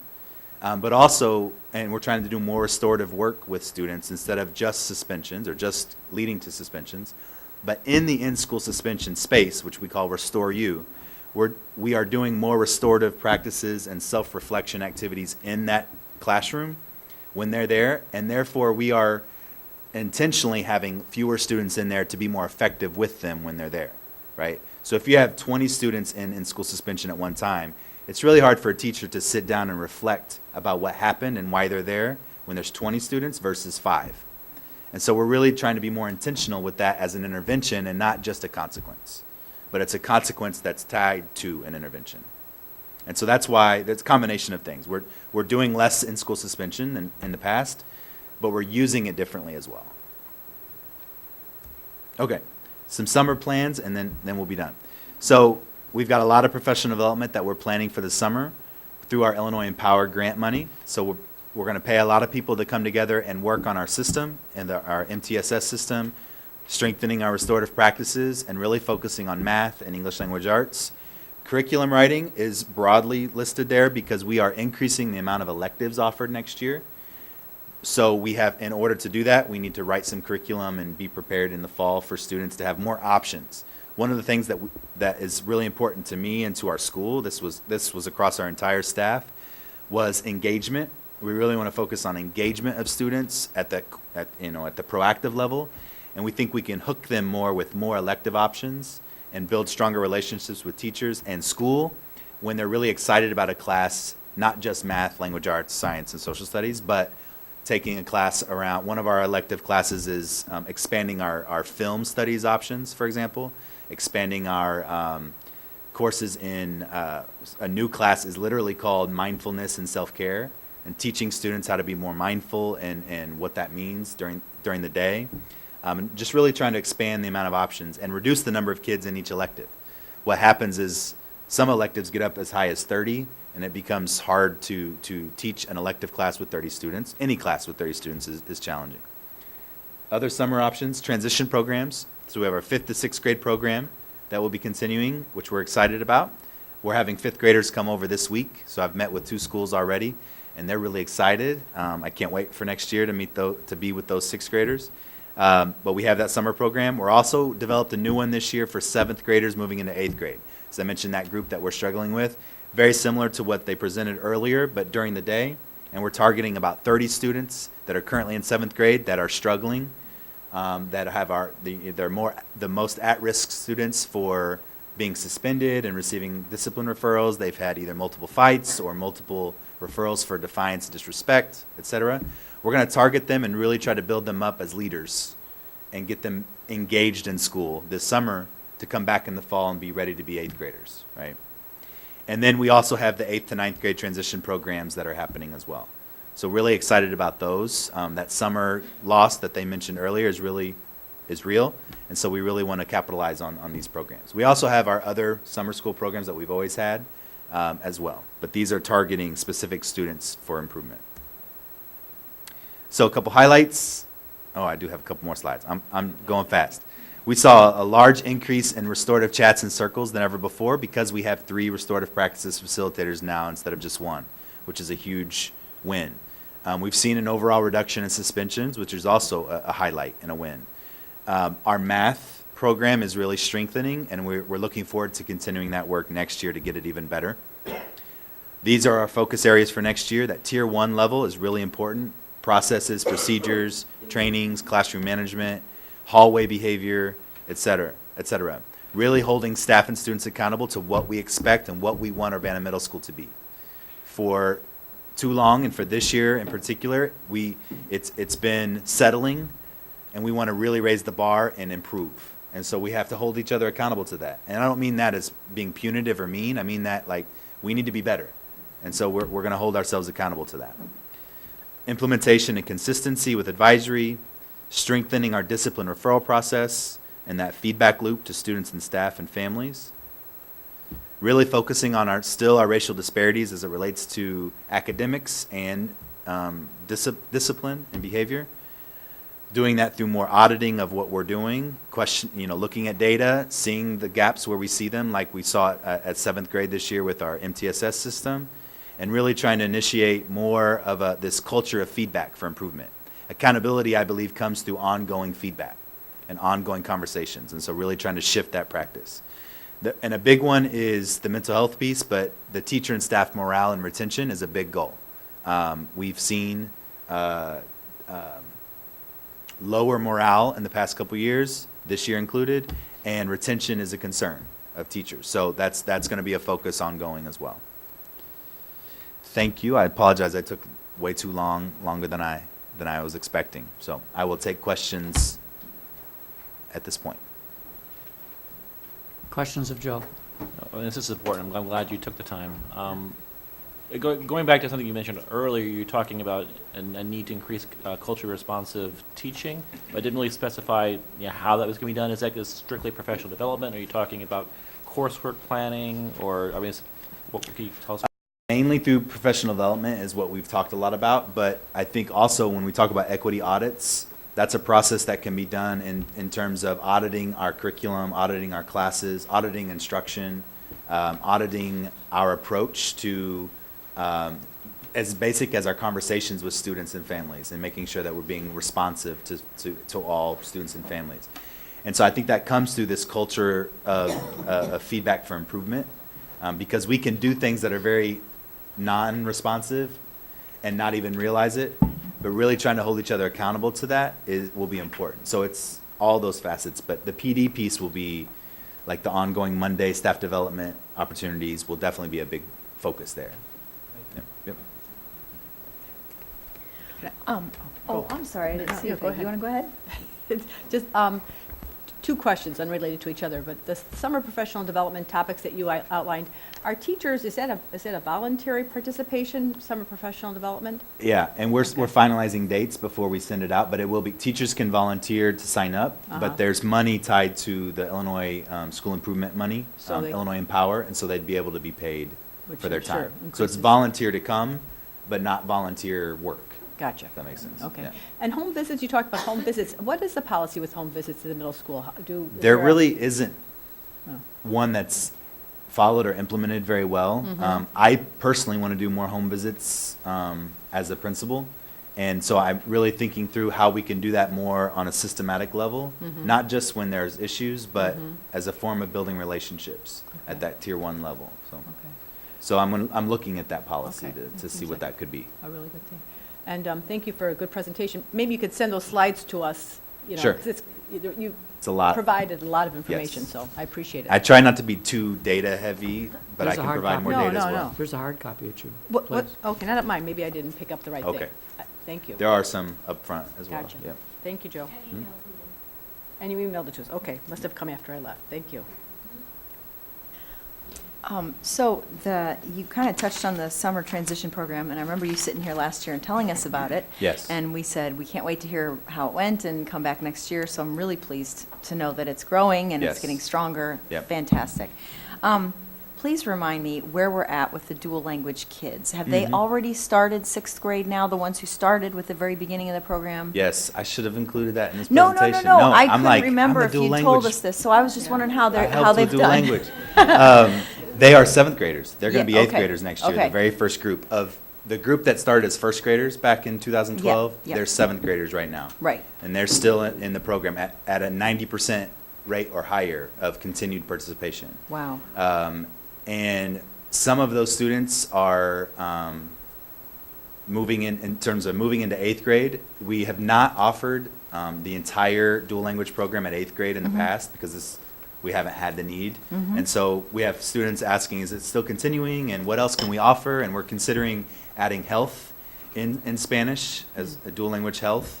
We have a Spanish or a PE health teacher who speaks Spanish and would be able to do that. We're also looking at, through this increase of electives, trying to offer more electives in Spanish as well for dual language students to Mhm. have options. Mhm. But yeah, they're currently 7th graders, and so the very first group of kindergartners are 6th graders. Mhm. And I met with Dr. Williams elementary students today, 5th graders today, and they were all, a lot of the dual language students there were excited to continue on. Some were like, really, do we have to continue? I'm like, yep, until your parents tell me no.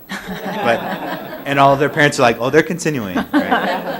So yes, it is continuing and it's building strength and students, the teachers are fantastic in our dual language classrooms at the middle school level and it's continuing to grow.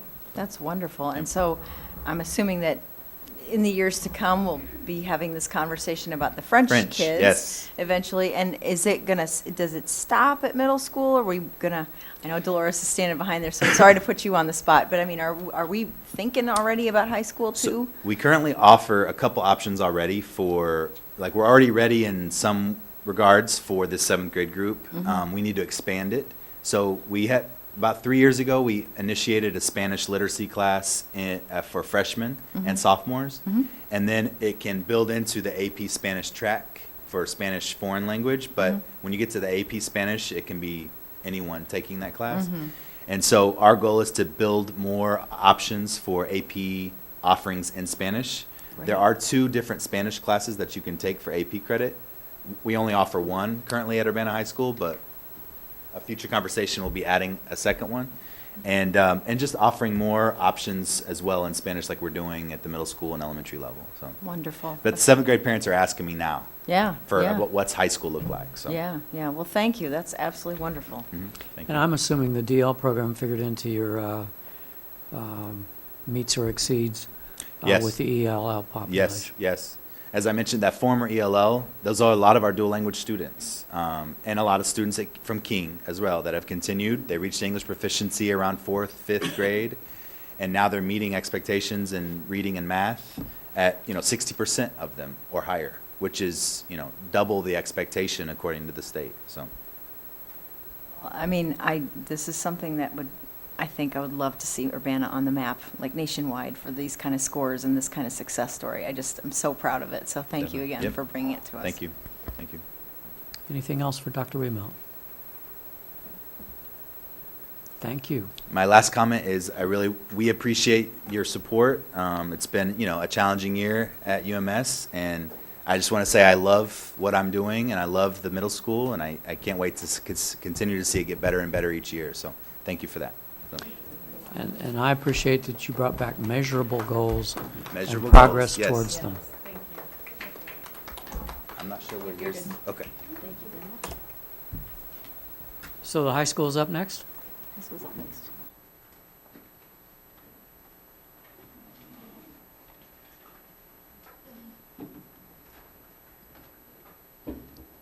Dolores?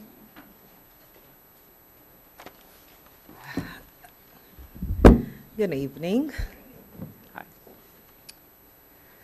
So I am presenting UHS's,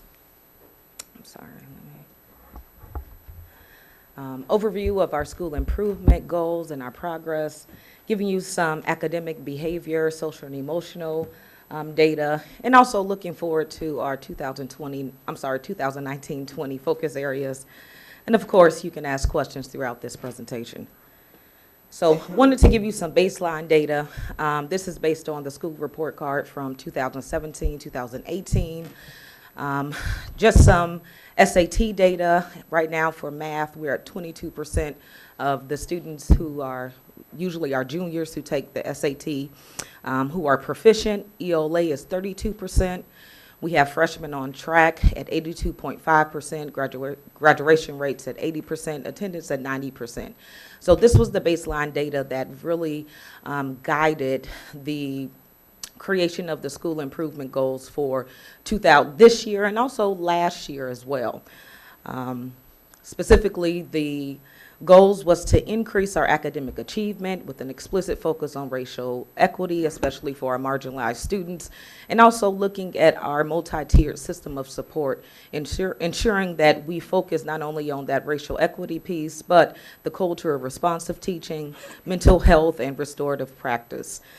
So this year, definitely we wanted to set a foundation and also look at our school improvement goals and think about it in a way, is this practical and is this the right goal to have moving forward? So our school improvement team and PD Cadre team, we're still formulating the goals for the following next year, but I want to be clear that, this is definitely a great goal, but there's some steps that we have to take prior to this coming into fruition. There's some steps we need to take to ensure that our students who are coming in with deficit skills are receiving the specific tiered interventions that they need, both academically, behaviorally, and social and emotionally. And even those who have those deficiencies, we cannot neglect students who may need, again, that added rigor and additional instructional practices to meet the specific needs of our students. So we're looking across the continuum, learning continuum, ensuring that we provide specific targeted interventions for our students and provide a plethora of instructional practices that hits every learning style. So I'm going to start first with some of our discipline data. Last year we had 1,440 referrals. This year we are down 193. As you can see, still are, again, have a high percentage of our African American students and IEP students who are being referred, and something that we are targeting next year specifically, and ensuring that we provide professional development for our support staff, for our teachers moving forward on some de-escalation strategies, how we can respond differently to the repeated infractions and behaviors that we see consistently in some of our students. So again, referrals are down, but we're still, again, referring at a high number, our African American students and our students with IEPs. Discipline breakdown for this year. I have to make sure that I highlight that 74% of our students have no referrals. And that's something that we definitely need to focus on, that majority of our students are coming to school and meeting expectations. We do have, again, some students who have more referrals than others. That 7 to 10 or 10 or more, that's only 2% for 10 or more, and only 2% for students who have 7 or 9 through 9 referrals. So again, that's only 4% of our students who have 7 or more referrals. Again, 4% of our students. And again, 74% of our students have 0 referrals. So that's something definitely to celebrate. Out of the referrals, only 333 students have, again, either 1 to or 10 or more referrals. And this is just a visual for you that shows our MTSS pyramid. Again, our tier 3 students is going to be our smallest population. Right now, again, our 4% of the students who have 7 or more referrals, only a small population. You have tier 2, which is about 15% of our students where we have targeted interventions in place for those students. And tier 1 is the majority of our students, again, 74% who have no referrals at all. So something that we focused on this year is definitely strengthening our tier 1, our school-wide expectations. We wanted to develop our social and emotional capacity, not only for our staff, but really focusing on our support staff.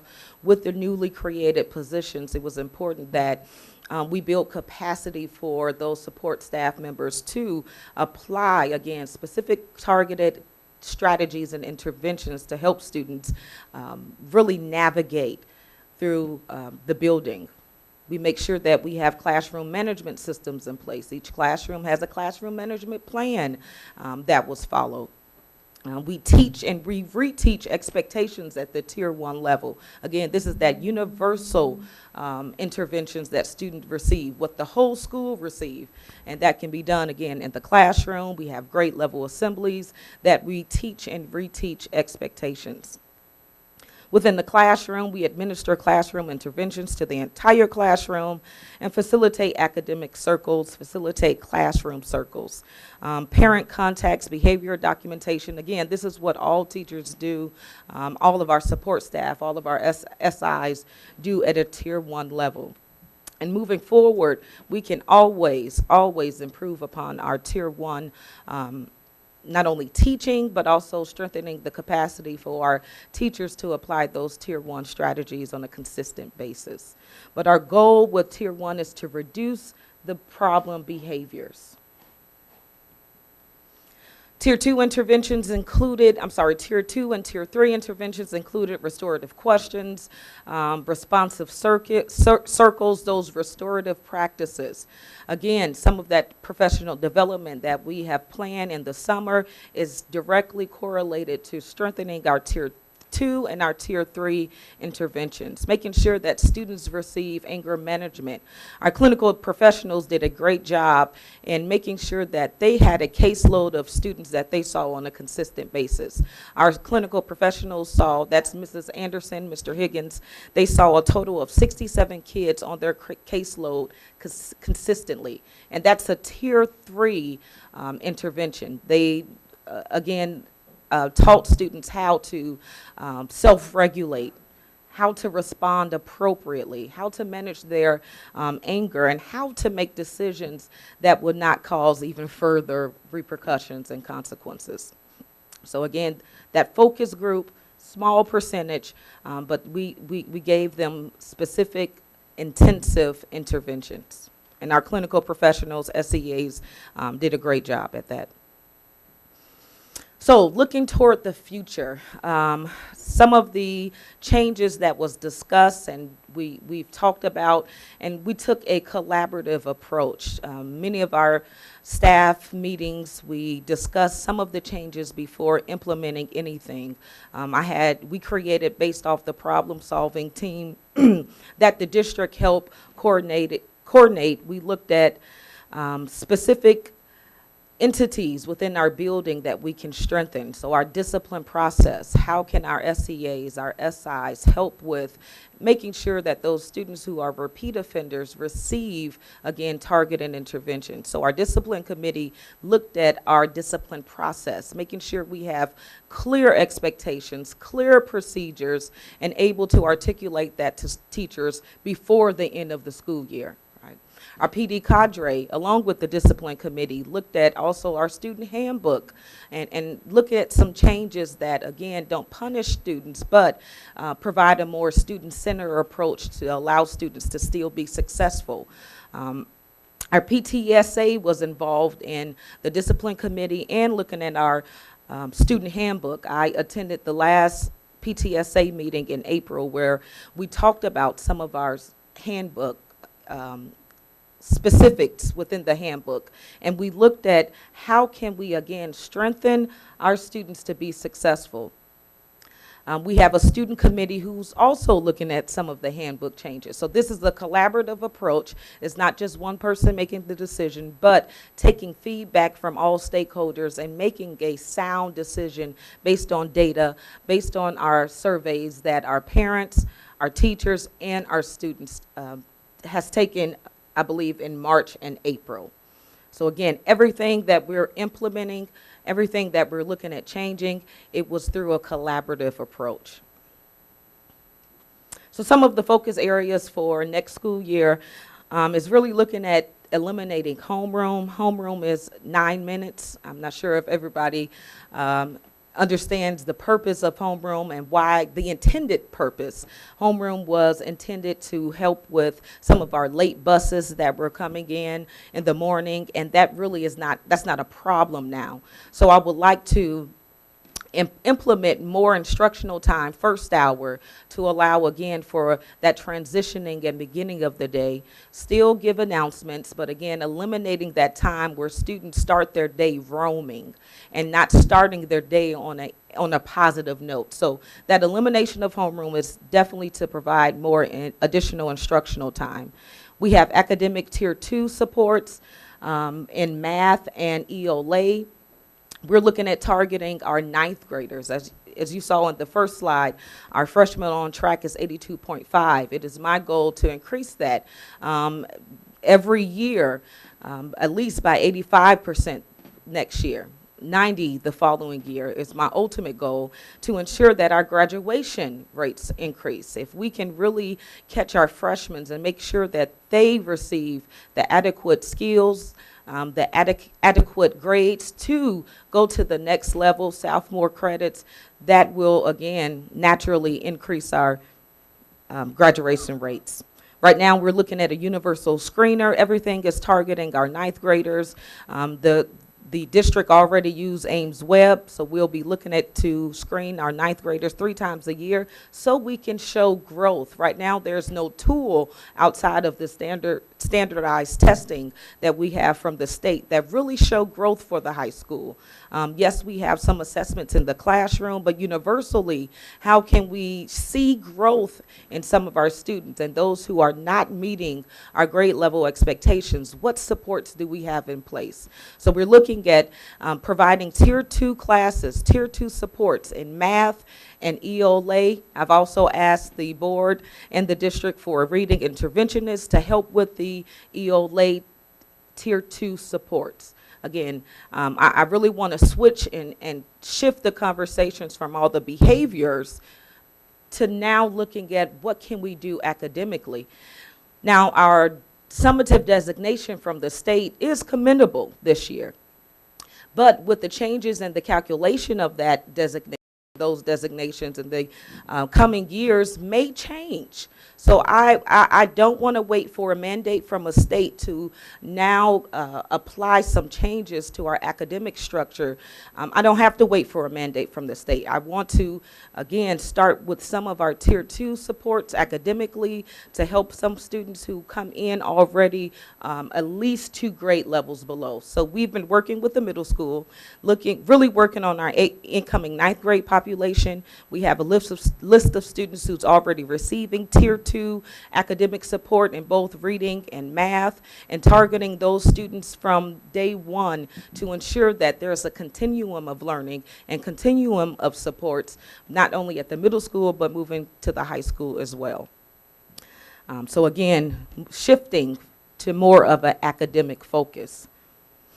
Other focus areas include MTSS implementation with that universal screener, structured interventions, our Tier 1 academic behavior and social and emotional interventions can be increased and really fully articulated even more.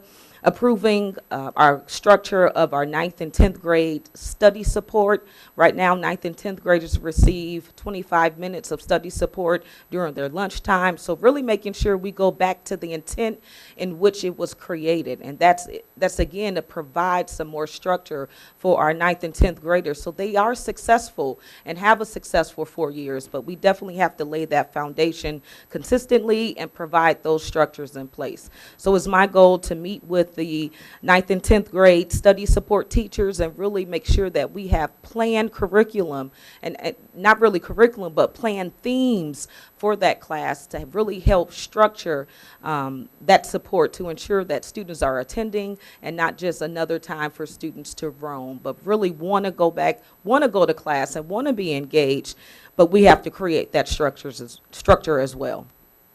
Building that capacity for our targeted interventions, providing training to our support staff, and still, again, we have that equity focus. And that's throughout the building, throughout our systems. Continue with the collaborative approach and collaborative data-driven decision-making and streamlining our discipline process. So again, we have clear structures, clear procedures, and all staff know before the end of the school year. And something that I am definitely excited about, not only the staff training on de-escalation strategies, but that implementation of MTSS, our problem-solving team. One thing that I know we can do better next year is making sure that we have a clear process for teachers to refer students, not just behavior referrals, but refer students who may need that social and emotional support, who may need that academic support. So it's looking differently how we can, again, track students who need support and make sure we're targeting the specific interventions that meets the student's needs. So the problem-solving team will be very comprehensive. It'll be a representation from each facet of the building. We'll have a secretary on that team, and we've already met, I believe, twice, the problem-solving team.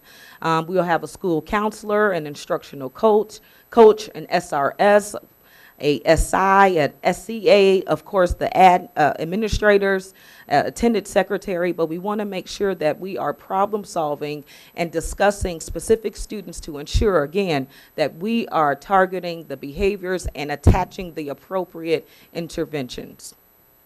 So they will review the MTSS request form and also review attendance data. Again, just streamlining our process, keeping appropriate data, and making sure we document each step of the way. This is just an example of that request form. Moving on to some of the safety and supervision changes that we've implemented. In May, we're piloting a program with our SRSs and our hall stations roles. SRSs will now have a more active role, specifically similar to how the middle school utilizes SRSs to now, help secure the building and not just at one location. They may have to get up and walk around and make sure that students are not hiding in the bathroom, that students are getting to class. So again, we're piloting an active role in regards to hallway supervision, not only for our SRSs, but also for our teachers who at their hallway station as well. We've already have additional walkie-talkies that teachers are utilizing, as well as admin, SIs, and SRSs. So if there's a problem, they can communicate clearly and quickly so they can receive any assistance when needed. We're looking at our student lunch times adjustments. Right now, students who are 9th through 12th graders have lunch anytime. So right now, for next school year, we're looking at having 6 hours specifically designated for our upperclassmen, so we know who have off-campus lunch. Again, it's creating those structures that we can monitor and make sure that we have those clear expectations for students. So that means 4th and 5th hours before our 9th and 10th graders. We know they should not be leaving the building, again, ensuring the safety and security of all students. And lastly, increase our student interventionist role in making sure that they do have the ability to make greater decisions and consequences for students. You could go first, Paul. Yep. That's I was going to fine. say, what do you mean specifically by that in terms of the SI's autonomy? Oh, sorry. Yep, last one, I believe. So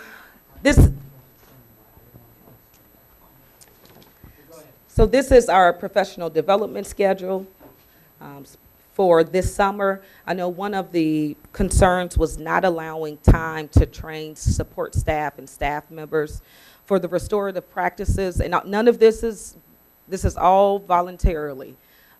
Teachers, our support staff can take part in this training. The restorative practices specifically will be for our student interventionists, our SEAs, and our support staff. Mr. Elvire will be conducting those trainings free of charge, and this is again for our support staff so we can strengthen again our restorative process. Now, just because again we are utilizing restorative practices, we are not shying away from those, again, traditional consequences. TCI training will also be an option for teachers, support staff, and our special education TAs, just making sure that teachers and our staff members have the skills and strategies of how to de-escalate. It's not just to break up fights, but it's really to provide strategies and skills of how to not escalate issues and get into power struggles with students. And I think that is key in shifting the focus back to more to a student-centered focus, that we're not gonna get into power struggles at all, but we have to empower our staff members, support staff on, and give them different strategies to replace some of those traditional strategies that sometimes it's just easier to utilize. So this is for all of our staff members to ensure that even though expectations may be different from previous years, we're going to equip you with the skills, we're going to equip you with the training to meet that expectation. And highlights. Our initial development of the MTSS framework, we still have some work, again, in articulating our Tier 3 and Tier 2 interventions and making sure that, again, we target our interventions based on specific student needs, outlining those Tier 1, Tier 2, and Tier 3 interventions, implement process of identifying students that need those interventions, specifically not only behaviorally, but also in reading and math. Another highlight is making sure that we continue to provide that AP Prep Bridge class. Right now, we have 2 sections of the AP Prep Bridge, and that's when we try to target some of our minority students to help them build their repertoire of skills and strategies, ensuring that they can be successful in those AP Prep and AP courses. So right now, we have 2 teachers who picked up a 6th assignment to ensure that we are providing that bridge, and most of those students were identified during first semester. So that's something that we're definitely proud of. We restructured our in-school suspension room with a certified teacher, and again, taking that collaborative approach to our decision making, something that I am proud of, to ensure that all voices are heard and that we are asking for feedback and making the adjustments based on the feedback that we've received.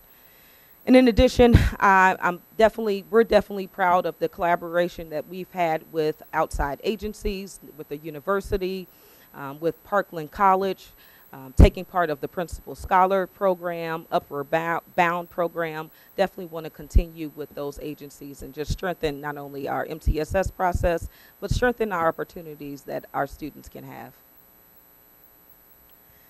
Sorry about that. I tried to speed through it, but if you have thank any you. questions. Yeah, I'm sorry, I jumped the gun. No worries.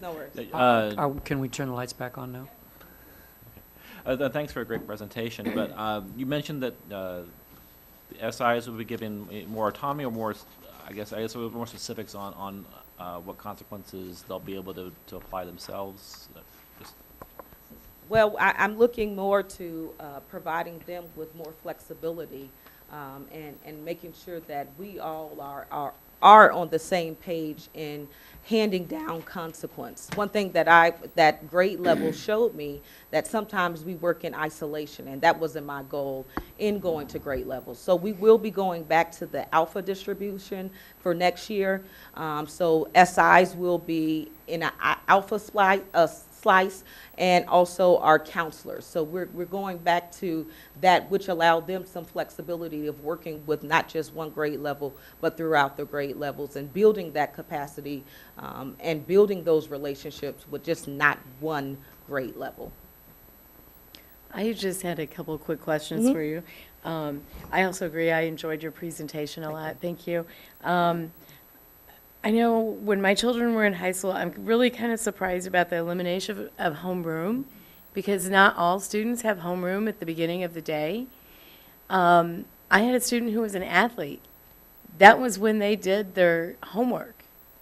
And that was when they knew if they asked the homeroom teacher, they could go, if the other teacher was available, and get help from that specific teacher in that department if they had a question about homeroom. So if you could just further elaborate on why you would eliminate homeroom, and then I'm curious, how is a student's schedule going to look without that? Because sometimes homeroom is at the end of the day, not just the beginning. Well, our homeroom is at the beginning of the day, and it's 9 minutes. And you don't really get enough time to do homework or go to another class. It really was sometimes seen as not as productive as it could be in a utilization of our time. I did a survey, and about 55% of the students said, get rid of it. Some of our teachers as well. So I took into account all stakeholders' voice in making sure that we made a decision that was based on data. And with the 9 minutes, it was just not a good utilization of the time. And really, how much time can you build a relationship in 9 minutes, just to be honest with you.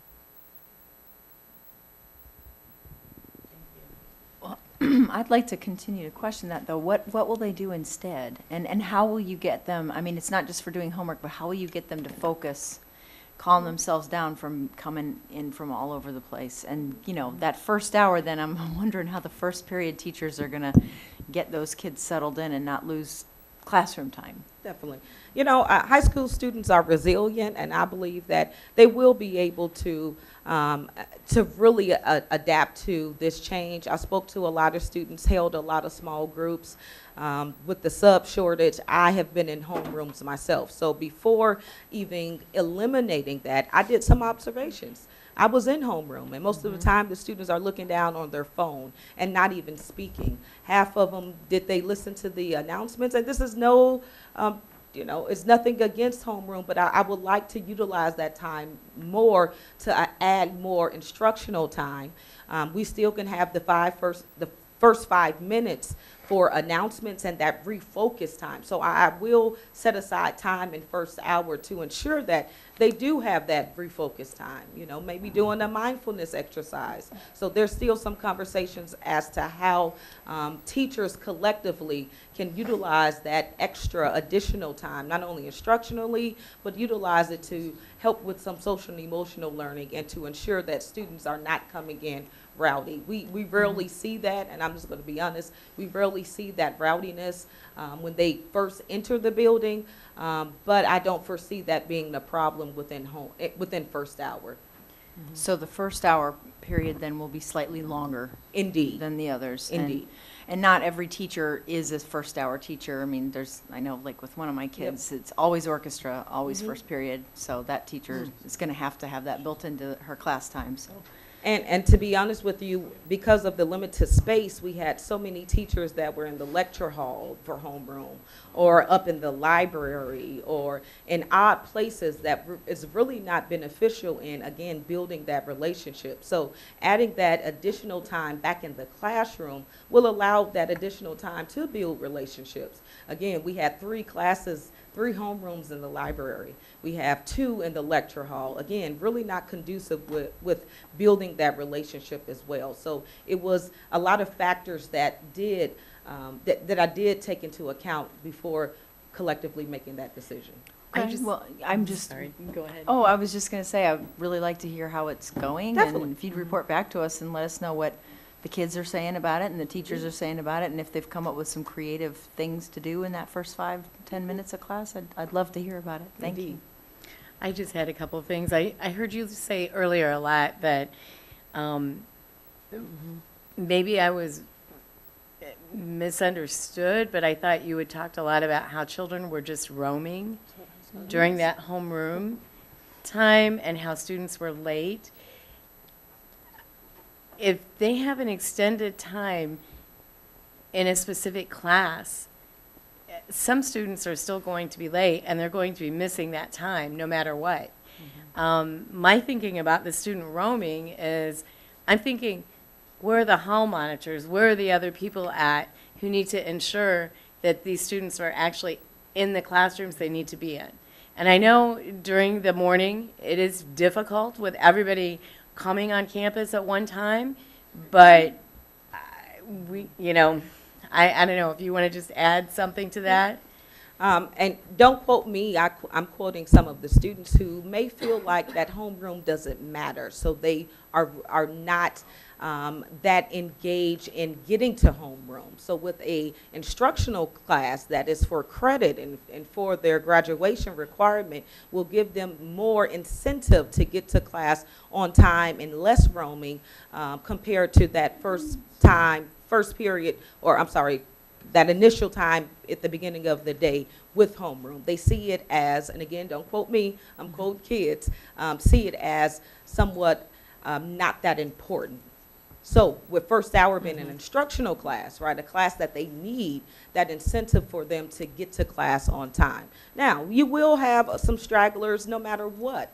And that's, again, our 3 to 5% of our students who may not respond initially to our Tier 1 instruction, our Tier 1 expectation. That's when we reteach. That's when we make sure that we have an attendance policy in place that really try to get to the root of the issue and not just, again, overlooking some of that behavior. But initially, right off back, we're going to make sure that we're tracking those students who are not getting to class as we are now, and ensuring that those interventions are in place immediately.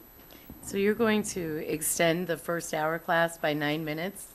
Well, is that correct? We have a whole schedule that we've adopted to ensure that we have a balanced schedule. So it's not just extending 5 minutes. All of our periods have been extended based on that. Okay. And will this be implemented, is it implemented right now, or is it implemented next year? It's for next school year. Okay, thank you. Nothing has changed in regards to homeroom. Okay, thank you, for this year. For this year. Yeah, good evening, Travis Corson, how you doing? Just to kind of, we don't have homeroom on Wednesdays, and so we probably need to compare some tardy data from first hour on Monday, Tuesday, Thursday, Friday versus Wednesdays. But being in the halls in the mornings on Wednesday feels like our students get to class a little quicker for first hour. So on those, we don't have a homeroom. And we just feel like, I feel like the students get to where they need to a little sooner, a little quicker. Is that, you chose Wednesdays because that's our early out day? Yeah. Is that correct? Yeah. Okay, Yep. thank you. Well, okay. I think another thing that's important that you didn't mention was the fact that you're eliminating another transition.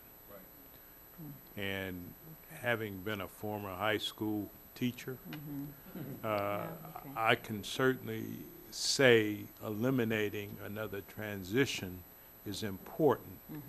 And however you make the minutes through that day go, I think is great. But again, as a former social studies teacher, if I can eliminate one more transition during the day, I think it will really, along with what you talked about as it relates to your discipline and cleaning up that whole process, I think will go a long ways towards making the rest of your day a lot smoother. Yeah, and prior to, homeroom has only existed for maybe the last 4 or 5 years, right? And prior to, we had announcements first hour, 1 week, we had it second hour, the next week, third hour. So we didn't take up all of first hour. So we can always collaborate on that, on the announcement piece of it. But it truly was implemented because we always had 2 or 3 MTD buses showing up late. And that problem has been fixed going into this year. So. I think one of the other important parts to mention is that by doing that, we also increase our instructional minutes throughout the year. So we've added almost 3 days of instructional time to the year just by changing that. And then all our classes are level now at 50 minutes each class, regardless to whether it's during lunch or not. And we had that imbalance currently in our schedule, where there were some classes that were longer than others, especially during our time.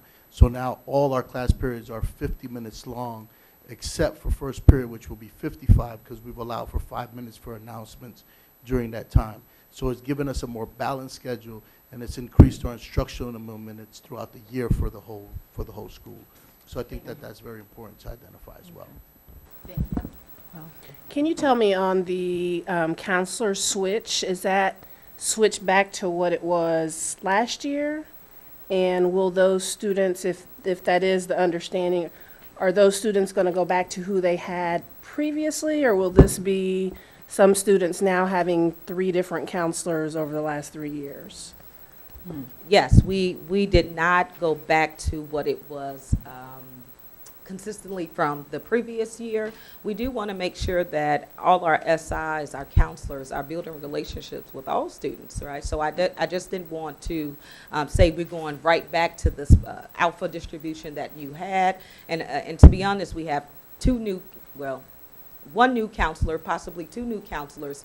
So some of them will get a new counselor regardless. We've added a student interventionist. So it was 3 deans in previous years. Now we have 4. So some of that wasn't going to be able to happen anyway, but it is not the exact same distributions breakdown that it was in previous years. So are you talking, you're not just talking your academic counselor like Flores, SOPA, that's who you're talking about? Okay, because I hear you saying SIs in there is kind of, I wasn't sure how that relates. So what is, do you have what the plan is for next year already outlined? So you know what that is, but it is possibly different for students than last year. So just to clarify, with the alpha slices, is broken down in 4 slices for the 4 counselors, and each counselor is assigned a student intervention and a SEA, so they're working in collaboration as a group. Okay. Even though we don't have grade level teams, we have that alpha team where they're all broken down into that same alpha slice so that they can all collaborate and provide wraparound services for those students. So that's the way we broke it out evenly for each counselor. It has the same amount of students, the SIs and the SEAs as well. So it's like a team approach. Okay. I mean, I like that approach. I guess I'm just a little concerned for some of those students that are college bound that now have to get to know a 3rd counselor, and it's difficult to keep switching like that, I guess is what I'm saying. So I hope that there's, maybe some research behind what you're doing here, that it just makes sense. I'm guessing that that's the approach you're taking for this next year. Well, we definitely want, when they go to the next level, go to college, they'll have again, those same differences as well. They'll have different teachers every year. And the same way we do at the high school. So I really believe that just because that they will have a different counselor does not mean that they can't stay in communication with them. That does not mean that they can't ask for that recommendation letter, as the same way it has been happening even this year. Although we went to grade levels, some students still relied on their counselor from previous years, and that's okay. But we do want to build capacity and make sure that we are reaching more students and building relationships with all students. Okay. Can you tell me again, I'm sorry, can you tell me again what, I missed a little bit of what you were talking about for the lunch. Is there a change during lunch for some students? Can you repeat what that is? Ninth and 10th graders receive study support. Okay, for half of the. For half. So Okay. lunch is 30 minutes, and then they have 25 minutes of study support. Right. So what we're doing is just structuring 4th and 5th hours and designating it specifically for our 9th and 10th graders. Okay, thanks. I was just going to go back to the alpha distribution. I just wanted to thank you for recognizing that something maybe wasn't working optimally and having the courage to change it back. I think it's the right move myself. I think that building relationships not just with particular students through the 4 years, but with the families that who share the alpha names is the right thing to do. So thank you for doing it. Hi, could I ask, I appreciate the information you gave us about total referrals and the changes from last year to this year, and it sounds like total referrals are down, although the disparity is not. So, but do you know what the breakdown is of in-school and out-of-school suspensions? I know referrals encompasses all of it. Has that? Yes, we have seen a decrease in the total number of students who receive in-school suspension. Last year was 196. This year is 141. Okay. And so out-of-school suspensions?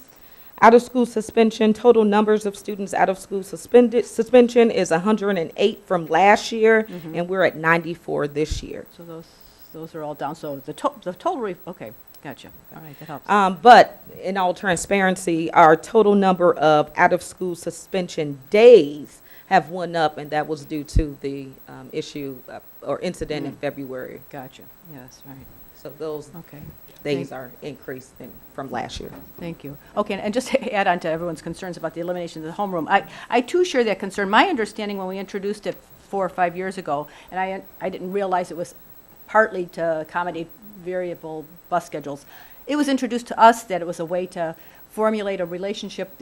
One homeroom teacher would have the same kids every day, and even though it was a short amount of time, it was a way for that adult to establish a relationship with the same group of kids, because their first class would vary from semester to semester, but that homeroom teacher would be the constant who would kind of see if that person's needing more help, having a hard time, came home from the weekend, kind of troubled. But the focus was on the relationship. That was the essential part of that homeroom. So I understand all the reasons that have been given to change it, and I look forward to hearing how it's going next year. But I do hope that somehow the placement of a relationship, that single relationship between adults and kids, continues, and it's because, as we all know, that's what affects learning, that's what affects behavior, that's what affects engagement 100%. So, and just to add on that, I definitely wanted to implement maybe an advisory advisory class, similar to how the middle school has it. But I believe that we need a deeper conversation and a more collaboration before that's implemented. Okay, thank you. Do you, have you talked or thought about plans for your restore room for next year now that you have a certified teacher in that room? Well, that certified teacher was just for this year. Okay. All right. I would love to have it for next year as well. Okay. All right. Anything else? Thank you, Dolores. Definitely. Thank you. And just in closing, it's our goal, again, to shift that conversation to more of an academic focus. When students are engaged, when they have ownership, we're able to see changes and shifts within our data, not only behaviorally, but academically and social and emotionally. So our goal is, again, tackle the academic piece, and everything else will fall into place as well. Thank you for your support. Thank you. Sorry Thank to you. keep you so late.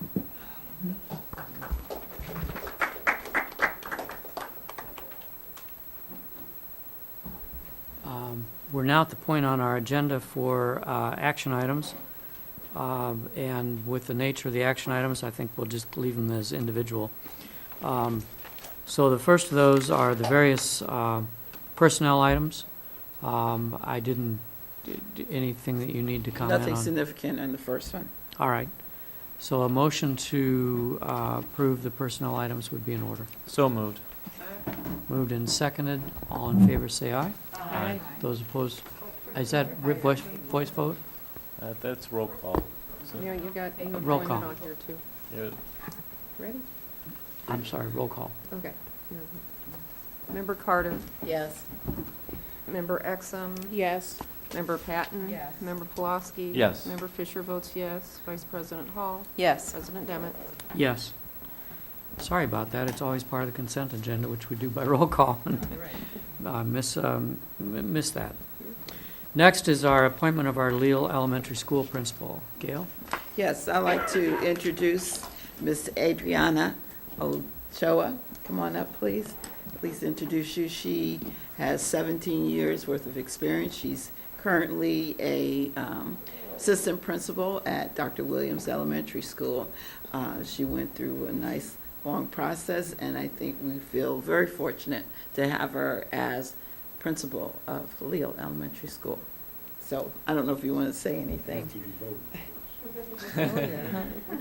Yeah, why don't we motion? Oh, do a motion first, sorry. Vote and then Okay.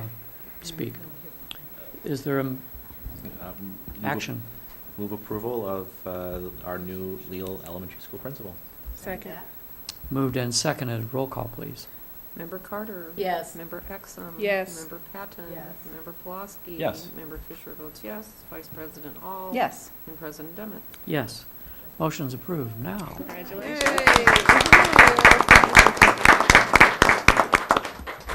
I am very excited to be the new principal of Leal Elementary School. That's where I started when I was brought here and at Yankee Ridge.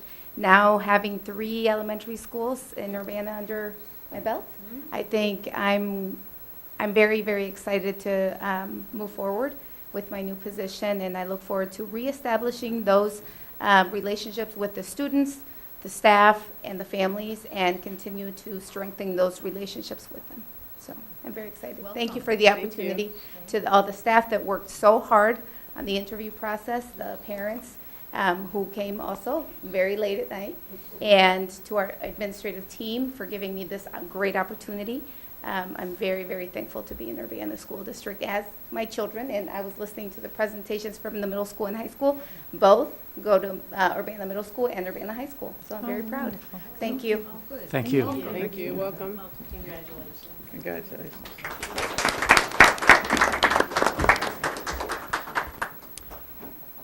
At this moment, we do not have a call for future special or executive meetings, but as the process continues with the selection of our next superintendent, stay tuned. Superintendent's report. Just wanted to make one announcement that the parent-teacher advisory meeting that was scheduled for May 13th has been canceled. At this point, once the board decides on how it's going to divvy up its committee assignments, I think at that point the superintendent or the new superintendent will be able to go back to those 3 meetings per year in order to really facilitate what that committee really needs to be about. So I just wanted to make sure that that announcement went out, and we make sure it's also on the website as well. That's it. Yeah, Board reports. I wanted to mention that since our last board meeting, Tori and I visited the READY program, which is the alternative education program that serves our district and 16 other school districts, just as a reminder. And also as a reminder to those who aren't familiar to READY, who might be listening, that it serves up to 150 youth in 6 to 12 grades in those 17 school districts. Tori can, I think she agrees, continue to be impressed at the supportive, very student-oriented environment that they create at Ready, combining traditional and non-traditional educational approaches. We visited their new construction trade program where they incorporate math skills through building. They continue to have the students create and serve the meal, so they no longer contract with the food service, and that continues to be highly successful. I just think we're really lucky to have Ready as an alternative option, school option for our students in this district. And then following up on that, I wanted to mention that since our last board meeting, I attended the racial equity staff meetings at Wiley and Yankee Ridge schools. We talked about culturally appropriate practices and teacher leadership styles at Wiley, and the focus of the meeting at Yankee Ridge yesterday was on microaggressions and the messages they send. I always learn a lot at these meetings, and I appreciate the very difficult work that it's required of teachers and administrators that are part of these meetings. That's it. Other board members? Newsies was awesome. The play was fantastic, fantastic. Sorry it's not 2 weekends, so we can, now that we know about it, we can plug it for even more.